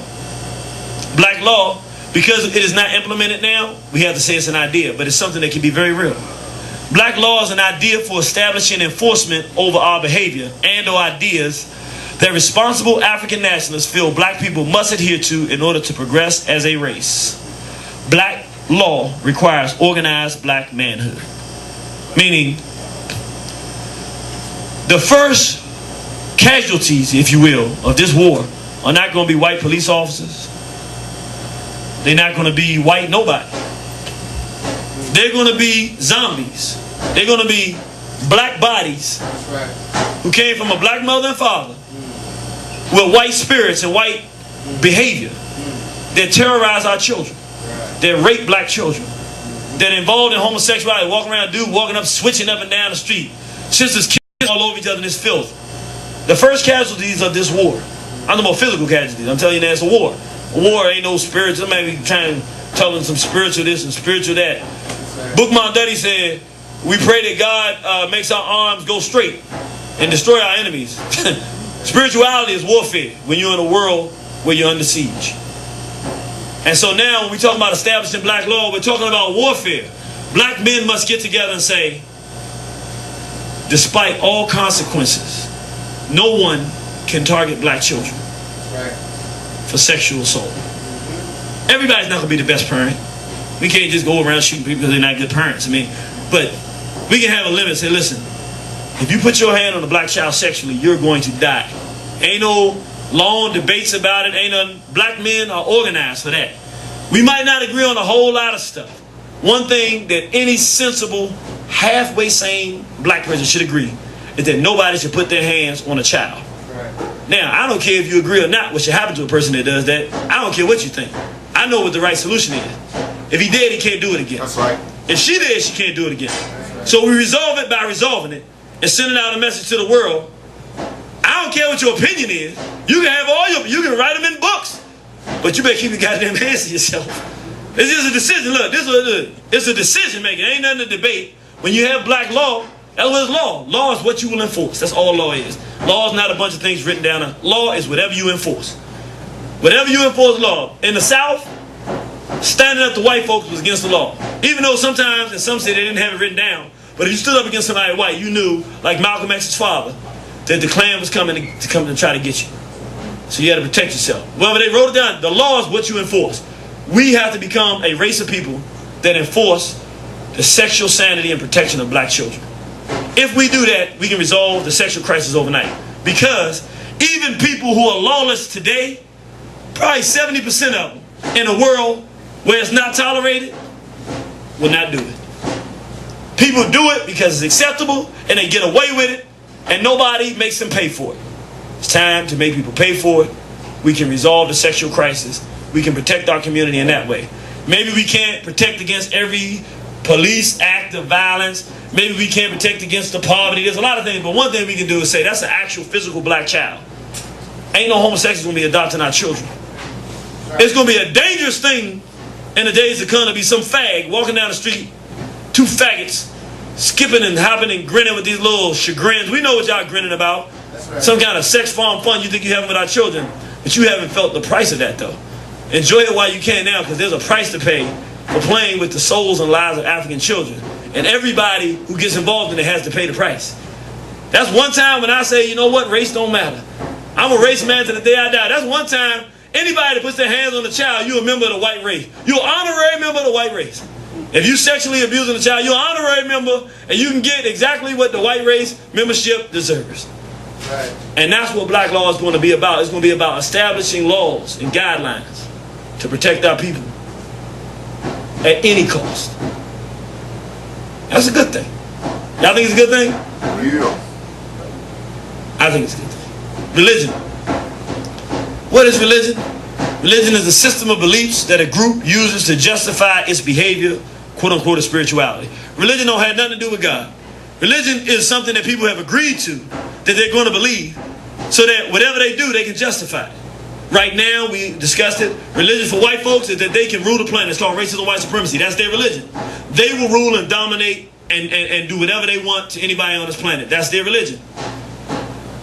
And that's what they've agreed to. The religion for black people is Christianity. Both of them are called Christianity, but it's also racism, white supremacy, meaning we will be slaves and we will allow whites to do whatever they choose to do to us without any recourse. We have to change our religion. We have to look at what is spirituality. Spirituality refers to the degree to which something lives according to its nature. By doing what its nature is designed to do, it moves closer and closer to the Creator. The nature of Europeans is to be destructive. They're very spiritual people. They're not good spiritual. We don't like them, but they do exactly what they were born to do. The people who don't do what they're born to do, we are good people. We are friendly people. We are kind people. We are just people. Well, just people have no alternative if they say that they're spiritual, but to create a just world. Right. And where there's someone who produces injustice, if you got any spirituality at all, any decency, and you're really an African, and you know your spiritual laws, you say we must take them out of power. That's right. Not because of what they did to us. They don't have nothing to do. They didn't have to enslave us. If you got males running around sleep with each other, they're just wrong. It shouldn't be like that. You're supposed to enforce the world that you want. That's spirituality. That's reality. That's right. And that's what African people are supposed to be doing. Looking at the world and saying, what condition should it be in? And then what does it take for us to get it there? And so that'll be our job. And in order to do that, we can't be in a submissive role. Calling God by foreign names. We got to go back to our ancestors and see, having dealt with similar situations to what we're dealing with today, where we tried to be too nice and caring and loving to every doggone body, got us in a lot of trouble back then. And our ancestors said, we now need to incorporate a different mentality. So the good one, Haru, will be on the right side. We're going to be good to our people. We're going to create an environment in the sanctity of our own environment like this, where we treat each other with respect, we honest with each other, and we create an African environment. And then have to have set on the other side, the destroyer. We will destroy and utterly wipe out anything that stands in the way of a just world and the world we think should be here at all costs. And if we do that, then we're balanced and God will love us. These are concepts our ancestors gave us because they had to deal with similar situations to what we're dealing with today, and they work for us. We feel good when we fight back. And so ultimately we have to develop a spiritual understanding of whites that identifies them as our traditional and everlasting enemies. Understand what I'm saying when I say a spiritual understanding. By our nature, since we are a decent people, we should hate indecency. And there's no better example of indecency and destruction and backwardness than the European. We need to have it be religious, spiritual, where our children breathe the fact that this is a devil. That that's just part of their basic character. When they see something white, look at that devil. I know they up to no good. I don't know where they're going, but they just up to no good. That's right. Our children should look at the best cracker, or the good cracker, and say, oh, look at that smiling, grinning cracker. You know they up to no good. That's right. They a good cracker. We should do something now before they change their mind, you know? Right. You know, that's what they bound to do, because that's what they do. To a point, it's religious to the point we can't make a mistake about who we're dealing with. It's the only way we're going to win this war. If we decide. I can't make the decision for the race. I mean, I've already done it, but I'm double talking now. But we all have to make that decision for ourselves, where we're going to play, what part we're going to play. But if we're going to survive, we're going to fight. And we got to remember, and we got to have our children understand, religiously, that this is not just our enemy, this is God's enemy. This is the Creator's enemy. Right. And we got good things on our side. Don't they kill the water?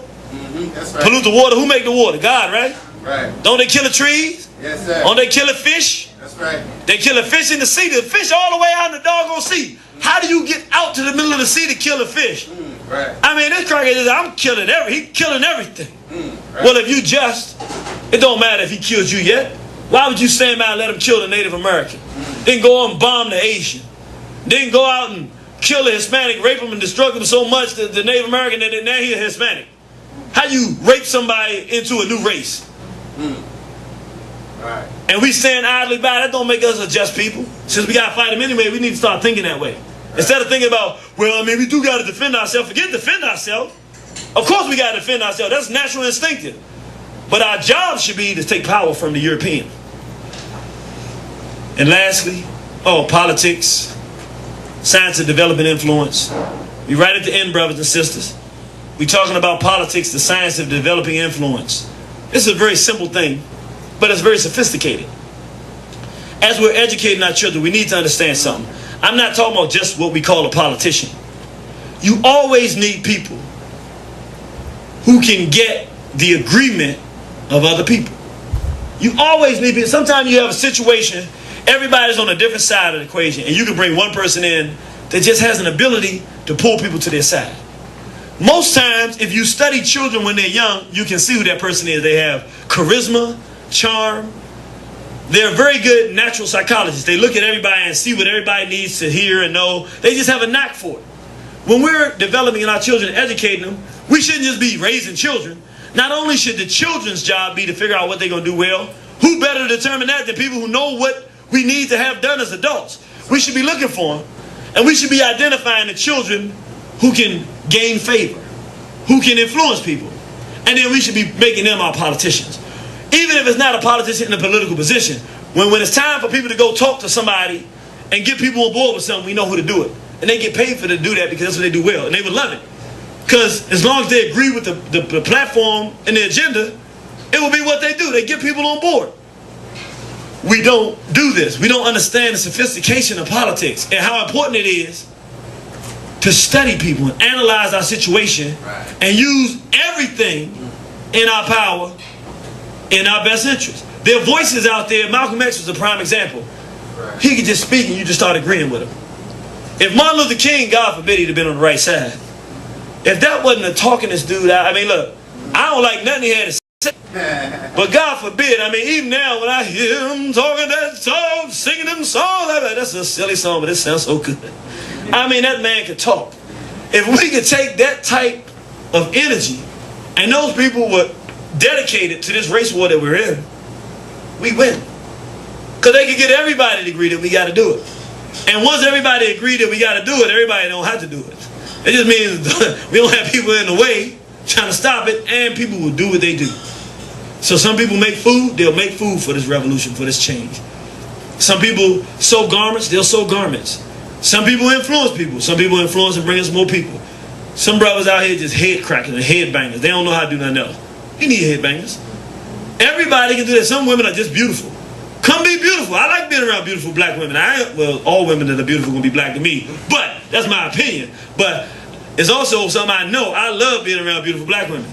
I can't really tell you exactly, practically what it brings to the table, but I just like it. So bring as many as you can. You know what I'm saying? Do what it is you do. Be here. I know I feel good. All these pretty women there, I like it.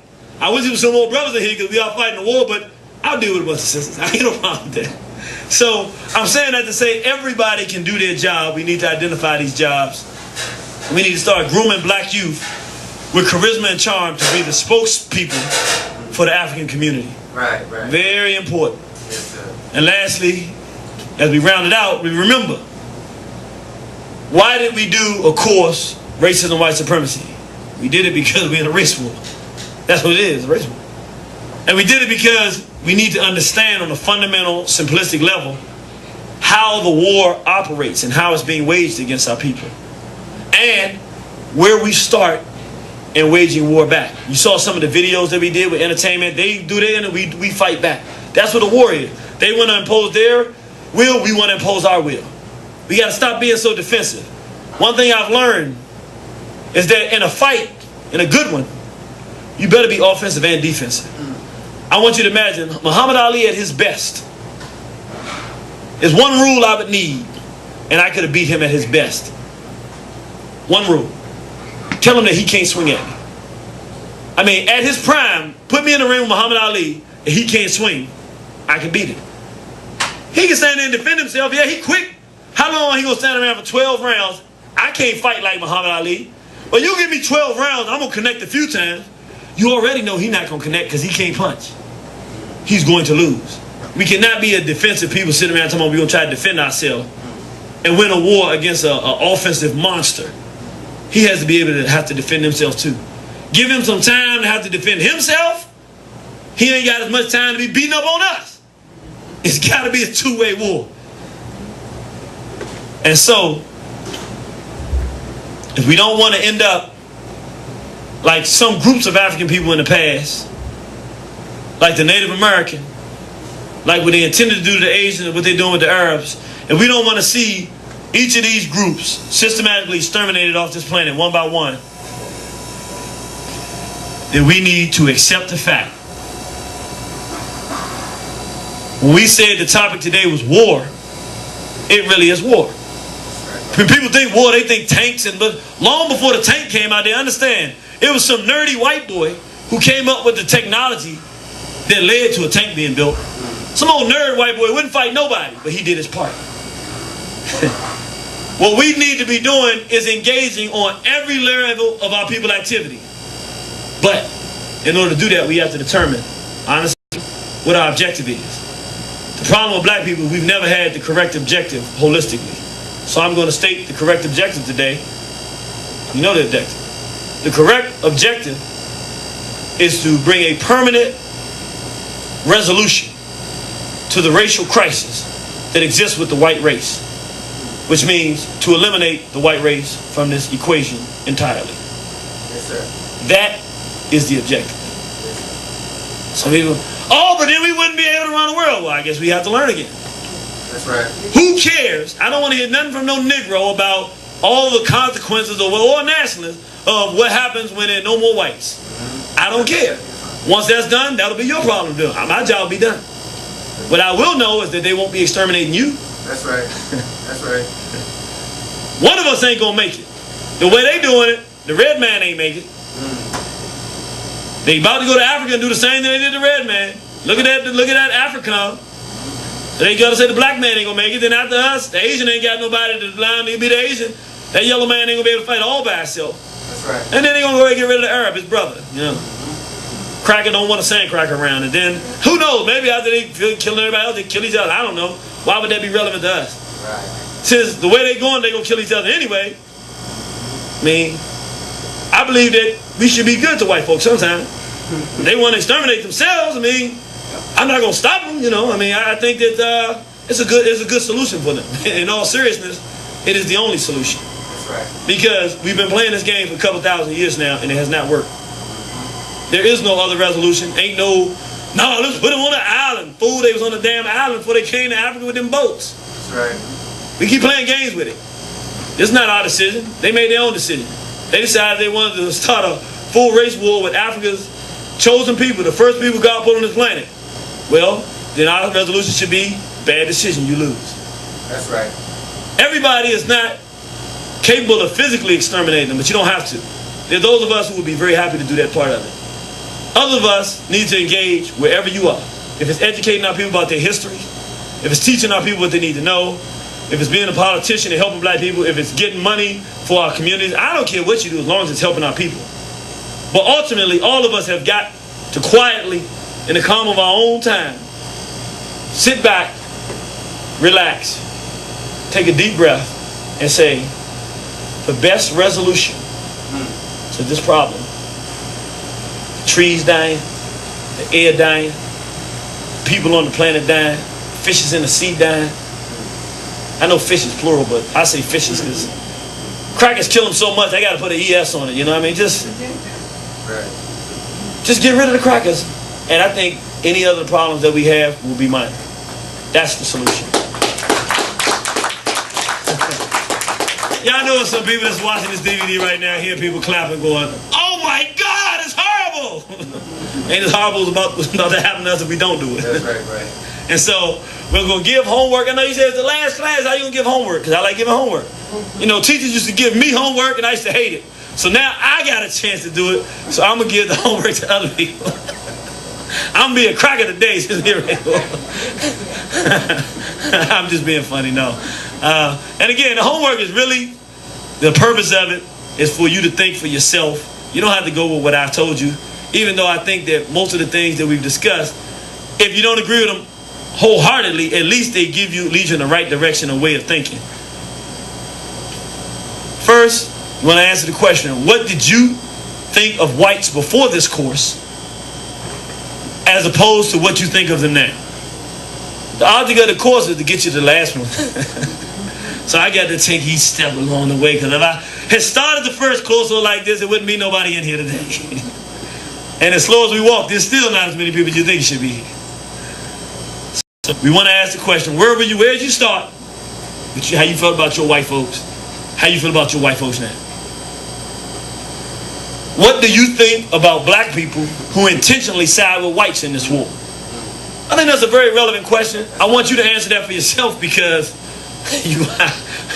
each of us, and notice the word intentionally is very important, because most of us at some point in our lives have assisted whites unknowingly, because they've educated us or miseducated us. We do what we do. But there are those of us out there, for whatever reason, who make a decision we're going to work for white folks and do it. I want you to write down, what do you think about those people? And you can go as far as you want. What should happen, or how do you feel about them, or why you think they do it? That's it. But remember, I didn't ask you. I want to be very clear, because people make stuff what they want it to be. Listen to the question. What do you think about black people who intentionally side white folks? I'm not talking about, well, I think they've been miseducated. No, there are black people out there who hear all this stuff and know it's true and make the decision they still going to fight white folks. My question is, what do you think about them? And lastly, of course, it's rather rhetorical. What is the appropriate conclusion to this race war that we are in? It is a race war because we declare today that it is a race war, and we have accepted the declaration of war of whites against our people, and we will do everything in our power to defeat our enemies, which is the white race, in this racial war. So then the question is, what is the appropriate conclusion? If we're going to win, what would a victory mean? I'd like you to turn the lights on for me, sister. We're at the end of the discussion here, brothers and sisters. Want to thank everyone for coming out. Give yourselves a round of applause. It's a snowy Saturday morning. You didn't have to be here. Coming out here to hear no wide-eyed militant. And we definitely appreciate everybody for coming out. We want to also remind you, if you are able, next weekend, same day, Saturday, next weekend, at 3 o'clock from 3 to 5:30, we're going to have a lecture entitled Black Degeneracy versus Black Nationalism. That's very important. Matter of fact, to the people in some of the people in this room, it'll be extremely important, because the leader of the Black Degeneracy movement has come from us and is out there calling black people the N-word, and is a brother who is very familiar with the information, but is taking our people in a direction where we won't win this war. But he is very capable of being in this war with us, and he's a brother that we would like to have in this war with us, because we know he would do some of the things we need done. But right now, he's threatening to tank everything that we're trying to produce, desecrating the knowledge of the ancestors, everything. And I really want to solicit people who know to get involved, because the best scenario would be that he would join. Just make the few decisions with the language and the direction to make the right choices. We want him on board. He knows what he needs to know. He's got all the heart of a lion, but he ain't helping us. He's killing us. And y'all know, I'm not a hater. I'm not one of the people that look at somebody else. If you're doing it, I'll show you more love than any man on the planet. I want to win. I don't care who gets it done. The man with the best plan and the most has to do it. But if you're trying to destroy what we're trying to do, I must make it stop, because we can't afford to lose. It means all of us. So come on out. You can go to the website, onehorizon.com, go to the schedule, give you the address. It's at Run and Shoot. This is 6417 Marlboro Pike. It's called Capital Sports Complex now. From 3 to 5:30, it's going to be a dynamite evening. We're going to talk about this Black Degeneracy movement and its historical aspect in modern day, right now, what's happening, and what's going to happen if we allow this thing to take flight. We're not even going to get a chance to war. I say the worst thing about this whole scenario, and then we're going to end it up here. The reason it's so important, this lecture is critical. I'm not saying that we're going to win. I ain't going to lie to you. I have no idea. I know we're going to fight. It's a race war. But I will say this. What scares me is not if we win or lose. What scares me is to be annihilated without a fight. And people who put things up in our way, those of us that want to fight, to make it more difficult or impossible for us to fight with the enemy, prevent us from having an opportunity to fight this war and having a chance, making them very dangerous. And so those people, I have to correct their behavior one way or the other. But they get an opportunity, because if they have any value, we ain't got no problem with them fighting with our enemies. We want to fight with them too.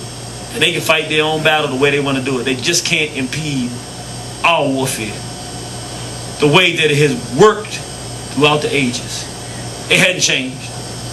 The way you launch a battle against the white folk has not changed, from Hannibal of Carthage to Menkaure to Houthi Made to Elijah Muhammad to Marcus Garvey to the Haitian Revolution. It hadn't changed. We are people of decency and morality, but we can kill people when it's necessary for our survival, and we can do it happily and justly. Or unjustly, who cares? As long as they're our enemies and they trying to hurt us, as long as we win at the end of the day, that's what's most important. But we can't do it and be degenerates too. That is not our people. It doesn't work that way. You want to get black people on board? You want a real army?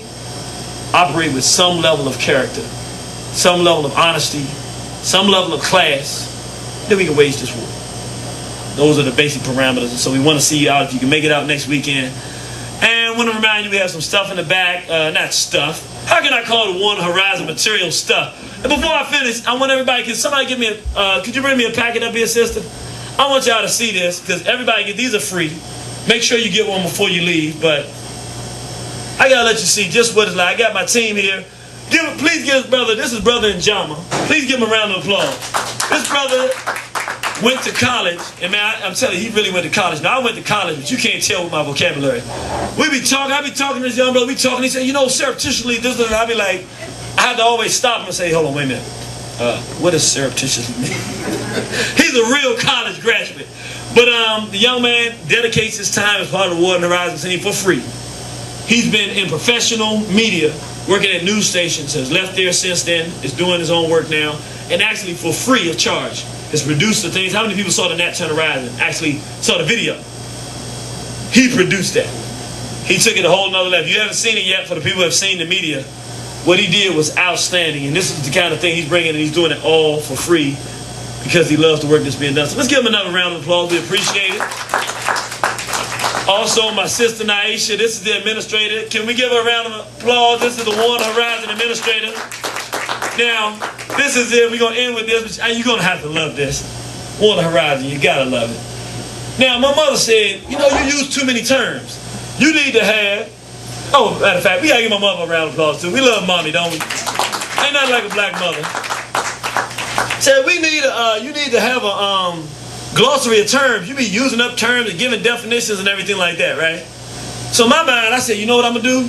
I'm just go through. I said, you right, Mom. I'm just gonna go. You know a brother, right? Just take some words out, put them on a piece of paper, and staple them on a piece of paper and give them to everybody, right? I called a sister. This is what Saturday, Wednesday. This was Wednesday. I said, look, I need you to give a glossary of terms. What's that? Just all the terms and everything. She said, okay. I'm thinking, of course, she can take this in. She got this. You go through. You got a front page. Thank you. I would sit here and lie to you and tell you I came up with this. I didn't have nothing to do. I didn't even see this thing before it came out. But it's beautiful. Goes in. Look, she don't only have the terms. Got pictures next to the terms. Pictures matching the lecture with the terms. So can we give her another round of applause? This is what I'm talking about. Look. And we can do this stuff for white folks. You know, on their jobs, we be doing all this stuff. Why can't we do it for our own people? So this is what I'm talking about. Black achievement. People doing what they can do to make things work. This thing is going to blow up, this One Horizon thing. And we are glad and proud to know that each of you have decided you're going to be here with us. And with that said, I like to say we appreciate all that you have done for all those who will fight with us and war with us. And equally to those who will get in our way and try to fight against us, we say to you equally, we will see you on the battlefield. Thank you, brothers and sisters. Any question and answer, or we okay? Uh-oh, you got a question. Yes, ma'am.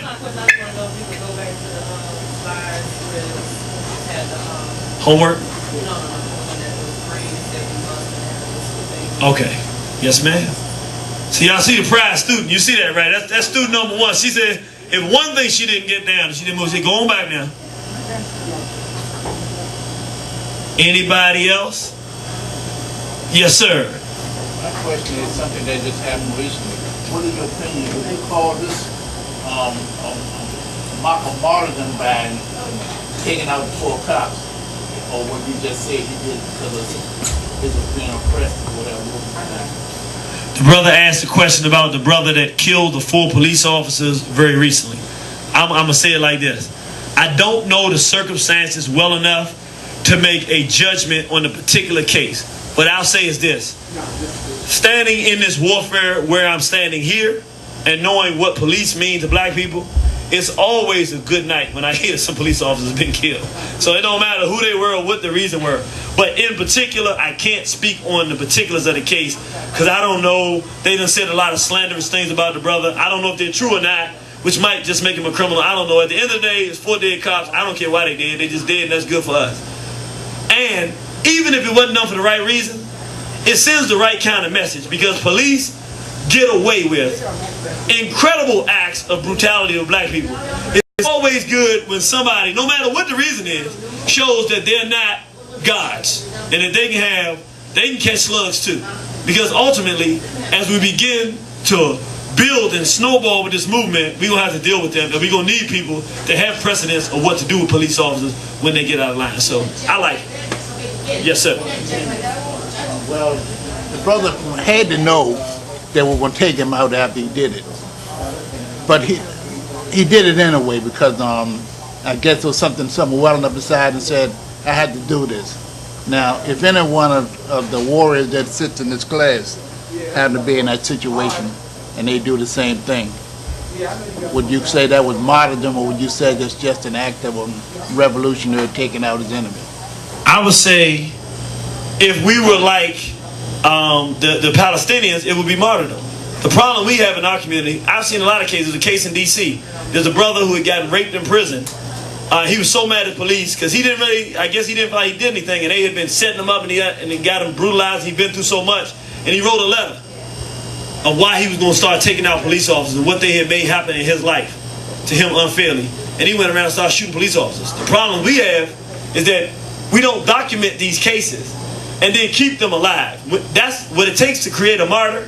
Is it takes a group of people who appreciate your sacrifice.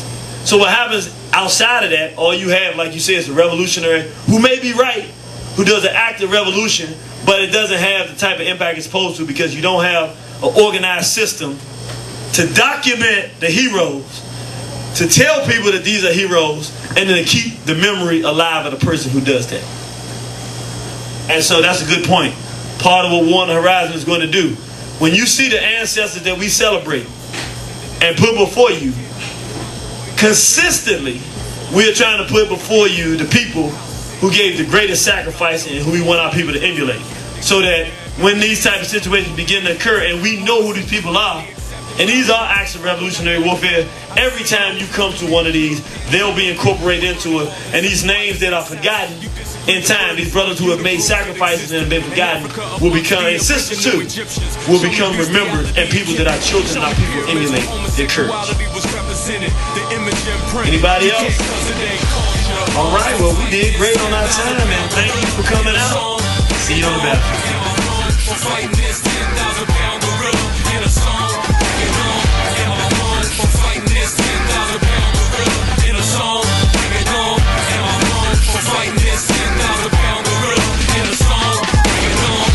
Caesar was every man's wife and every woman's husband. Columbus raped Indian boys by the dozen. The Middle Passage, blacks yelling and suffering across the Atlantic. Chained down in pain, somehow they survived. Although effeminized by the white bandits, death and disease left some slaves stranded, floating in the ocean where their bodies were examined by the sharks. And in the dark they would follow, waiting for a taste of this human cargo. Those sharks didn't swallow or put on sex farms, made it and forced to use white sex norms. Incest, sex with your cousin and your sister. How could you forget all that they done to us?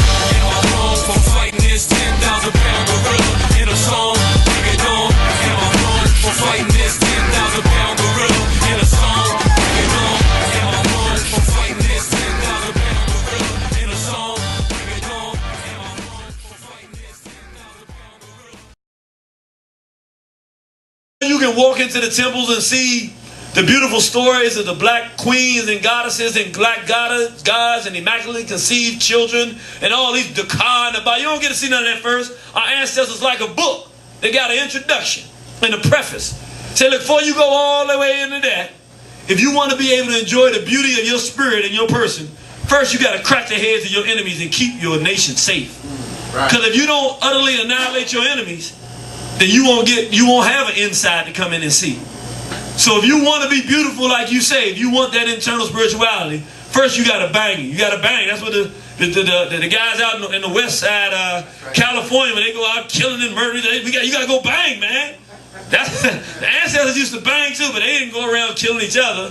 There were individuals who did not operate with reason and sensibility and came and would harm our people. And our ancestors said, these whites and Asiatics from different regions, they won't come in here and harm us. And we fought with them consistently.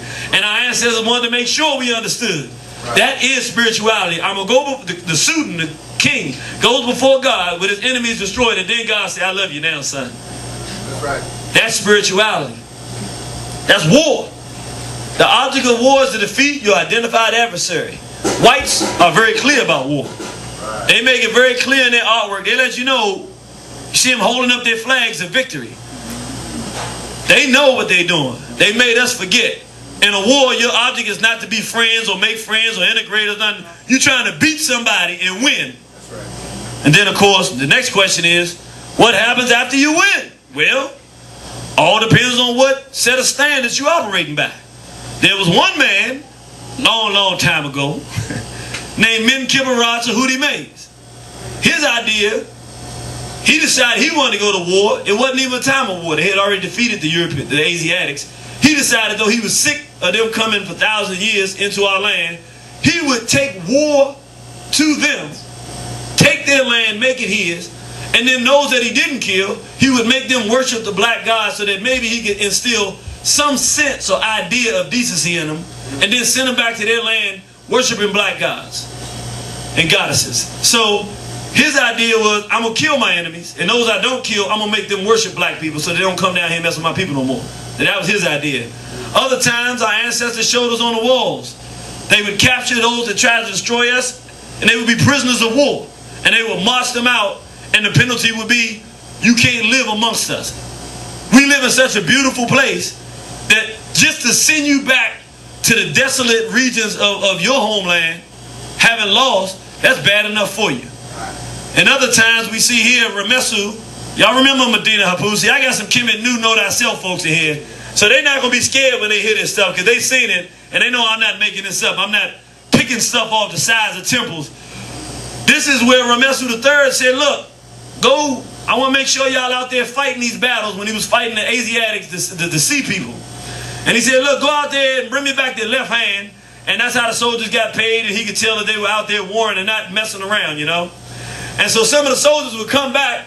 He started looking and counting the hands. He said, oh, okay, so some of y'all put some right hands in here. This is all in the temples now. Oh, y'all want to cheat.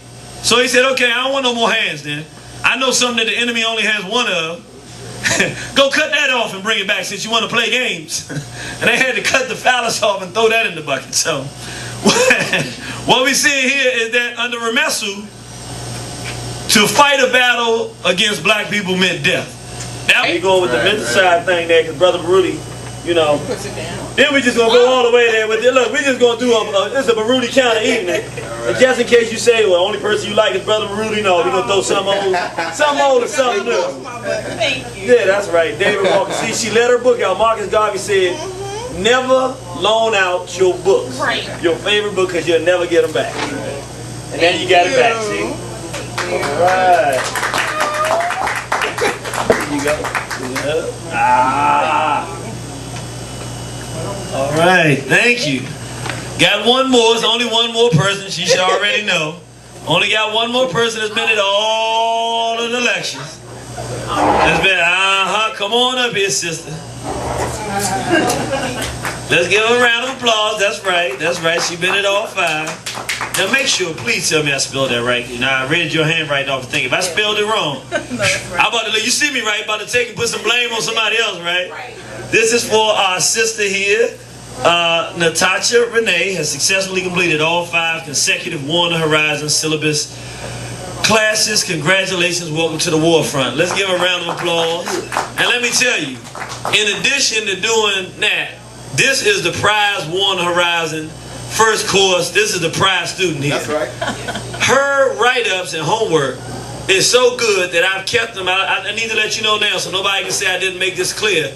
You're going to start hearing me repeat some stuff that I saw in this stuff, and I'm going to claim it as my own because it's that good. And she's not going to get credit then, so we're going to give her some credit for it now. Thank you, sister, for your contribution. And we got some stuff for you, too.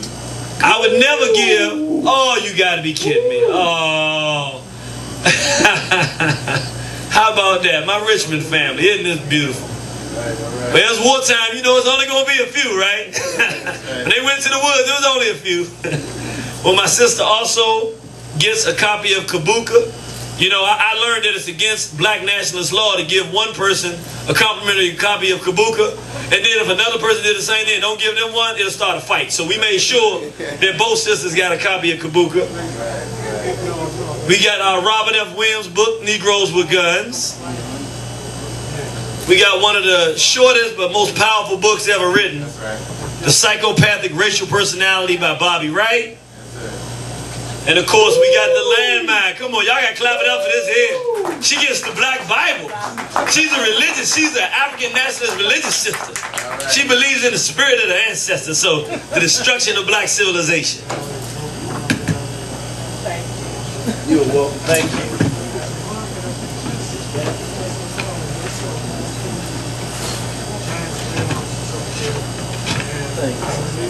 All right. Now you got to know if you received your package, those two sisters, your obligation, your job now is supposed to be to share the word. So when you're going out there, you see brothers and sisters who are looking for some knowledge and understanding, it's your responsibility to share the information with them as best you can. Let's give those sisters another round of applause. That's right. Making all 5 classes. All right, we're going to go ahead and do like we do. We're going to get right on into it. We remind everybody that we have the DVDs in the back, and here and here only. How much do we sell the DVDs for here? $15. That's a steal and a deal you won't get anywhere else any other time. So I'd like to say a special thank you to my Richmond family for sneaking up on me like that. I'm happy. That's a good surprise. Check 1 2 1 2. Let's get some volumes in here. Check 1 2 1 2 1 2. My offer the great disaster. Don't get confused about my way of life. It's not gangster, it's militant, ill intent. I mastermind and leave a federal building bent. Build a tent and live in the wilderness. Shop in a tree branch, in a river spearing fish. I'm fearless. Every now and then you might find a video of me through my media pipeline. It's wartime. Check 1 2. The irritated genie. Ready. Southpaws in the house. Feminization of a black male. Yeah, it's a war on the horizon. Feminization of a black male. Let's go, Paul. They say Zeus descended as an eagle and kidnapped this young boy named Ganymede. He forced this young boy to be his lover. How sick is that? The Greek god known as Zeus. My ancestors woke me up this morning.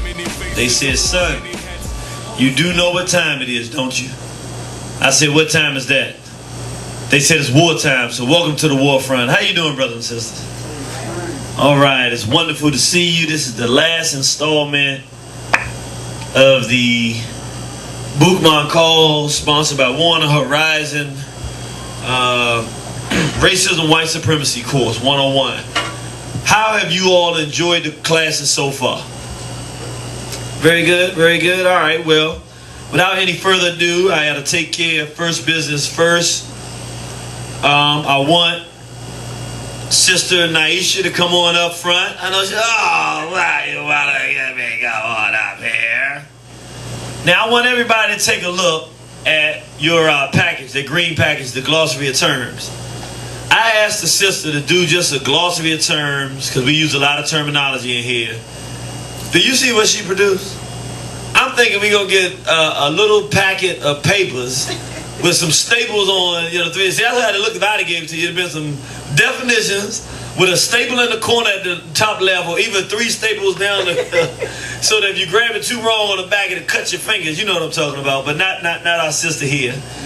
We got some good news that our sister has been doing such great work, and she actually has joined the War on the Horizon team to help wherever we go and put on lectures and do any forms that we do. She's been coming. In fact, she's been coming on ones that she did not have to come to, but just to be there, to support, to help run things, and be the administrator for the organization. So let's give her a round of applause. In addition, really, I'm cheating because now that she's on the team, you know, like Brother Njama would get one too, but he can't. He was on the team from the beginning. He can't get a certificate, but now the sister's on the team. She's not supposed to get a certificate, but I know she'd have been here every class. Even if she wasn't on the team, she'd have still been on the team. So our sister gets, this is an official War on the Horizon certificate of completion. Yes, for the 2009 War on the Horizon Racism, White Supremacy 101 course. It says, Sister Naisha Bethia has successfully completed all 5 consecutive War on the Horizon syllabus classes. Congratulations. Welcome to the war front. So, yes. And along with that, see, we do it big here. Could you hold this for me, sister? We don't play around here with War on the Horizon, see.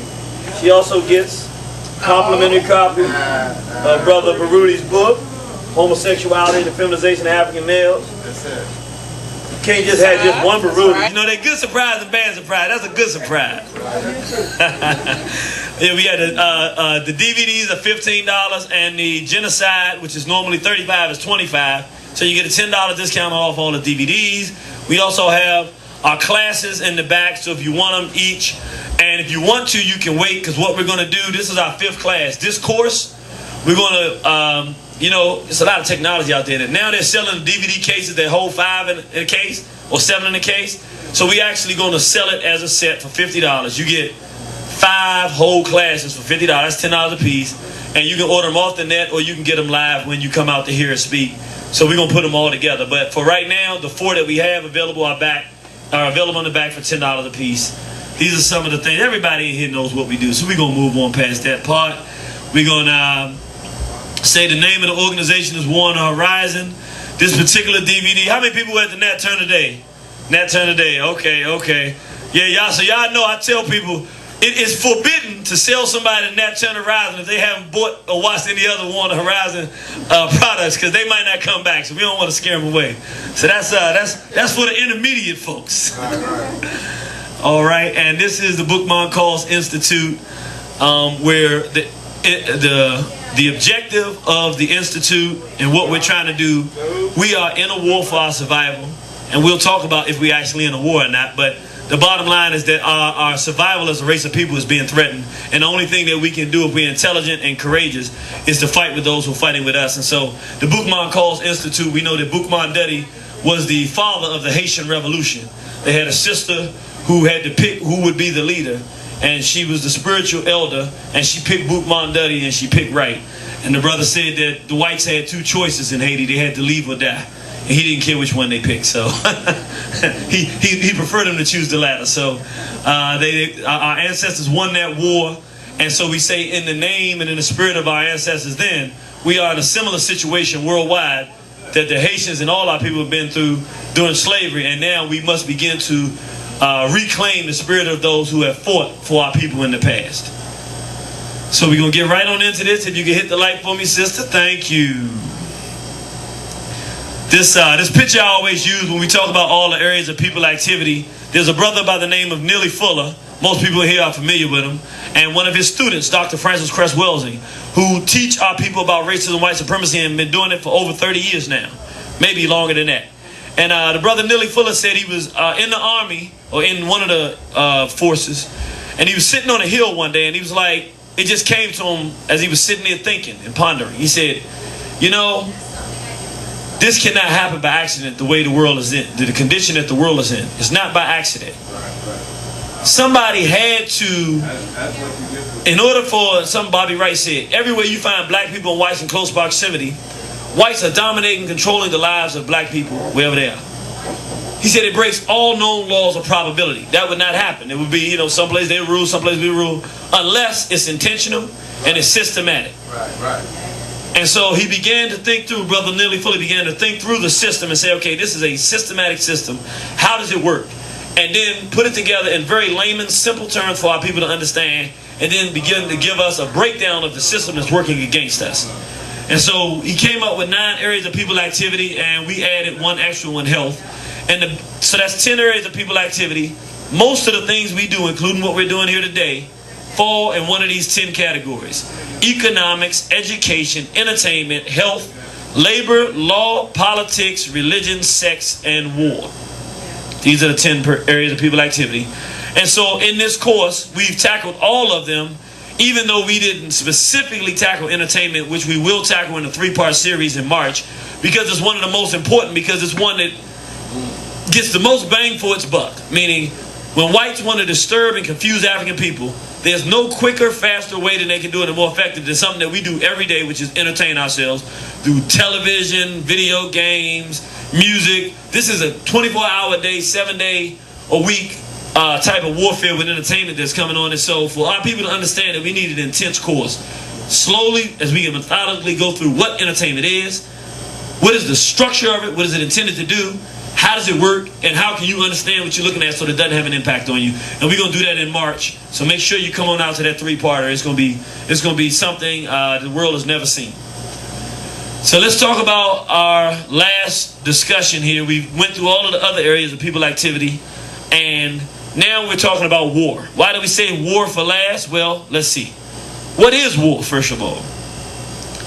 War is a condition that exists when 2 or more entities agree to be in active conflict with one another and or one another's interests. I want to read that again because it's very important that we understand the nuances of war.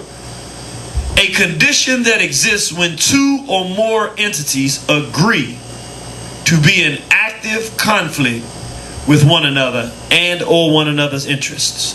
In other words, when I make the full decision that I'm going to do something that harms you,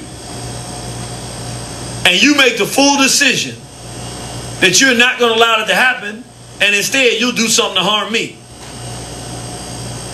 we then have what we call war. Because you have 2 active participants who have agreed they're going to fight one another. They know what they're doing, and their intentions are to do harm to one another and prevent each other from harming one another. That's what a war is. It's important that we understand that nuance, because if one party decides that they're going to harm another party and the other party doesn't do anything about it, it is not called a war, it's called a slaughter. It's called an assault. See, in order to have a war, you got to have both sides fighting and both sides willing to do damage to the other side. Then you have a war. That's right. If one side doesn't decide it's going to do damage to the other, if one side decides I'm just going to defend myself, that's not a war. Right. That's the person defending himself. Right. A war is when both parties actively engage in doing damage to one another. And so, of course, we show some of the pictures from our ancestors because of the nature of the world that we live in today. Whites do not want us to remember that we didn't always sit down and take it like this. For the balance of the planet, of the time that we've been on this planet, even when we've been interacting with whites, even in physical warfare, we've been whooping their behinds. For the most part. I mean, that's been the balance of history. It's just they've had a nice little stretch now where they've dominated the world, and they have made us forget what it looked like when we fought back with them. And so we say the object of a war is to defeat your identified adversary, the entity that's warring against you. And so our ancestors showed us, people talk about spirituality. I mean, you talking about racism, but where's the spirituality? I said, you don't know nothing about spirituality. Because if you go to Kemet, where you talk about is the home of spirituality, before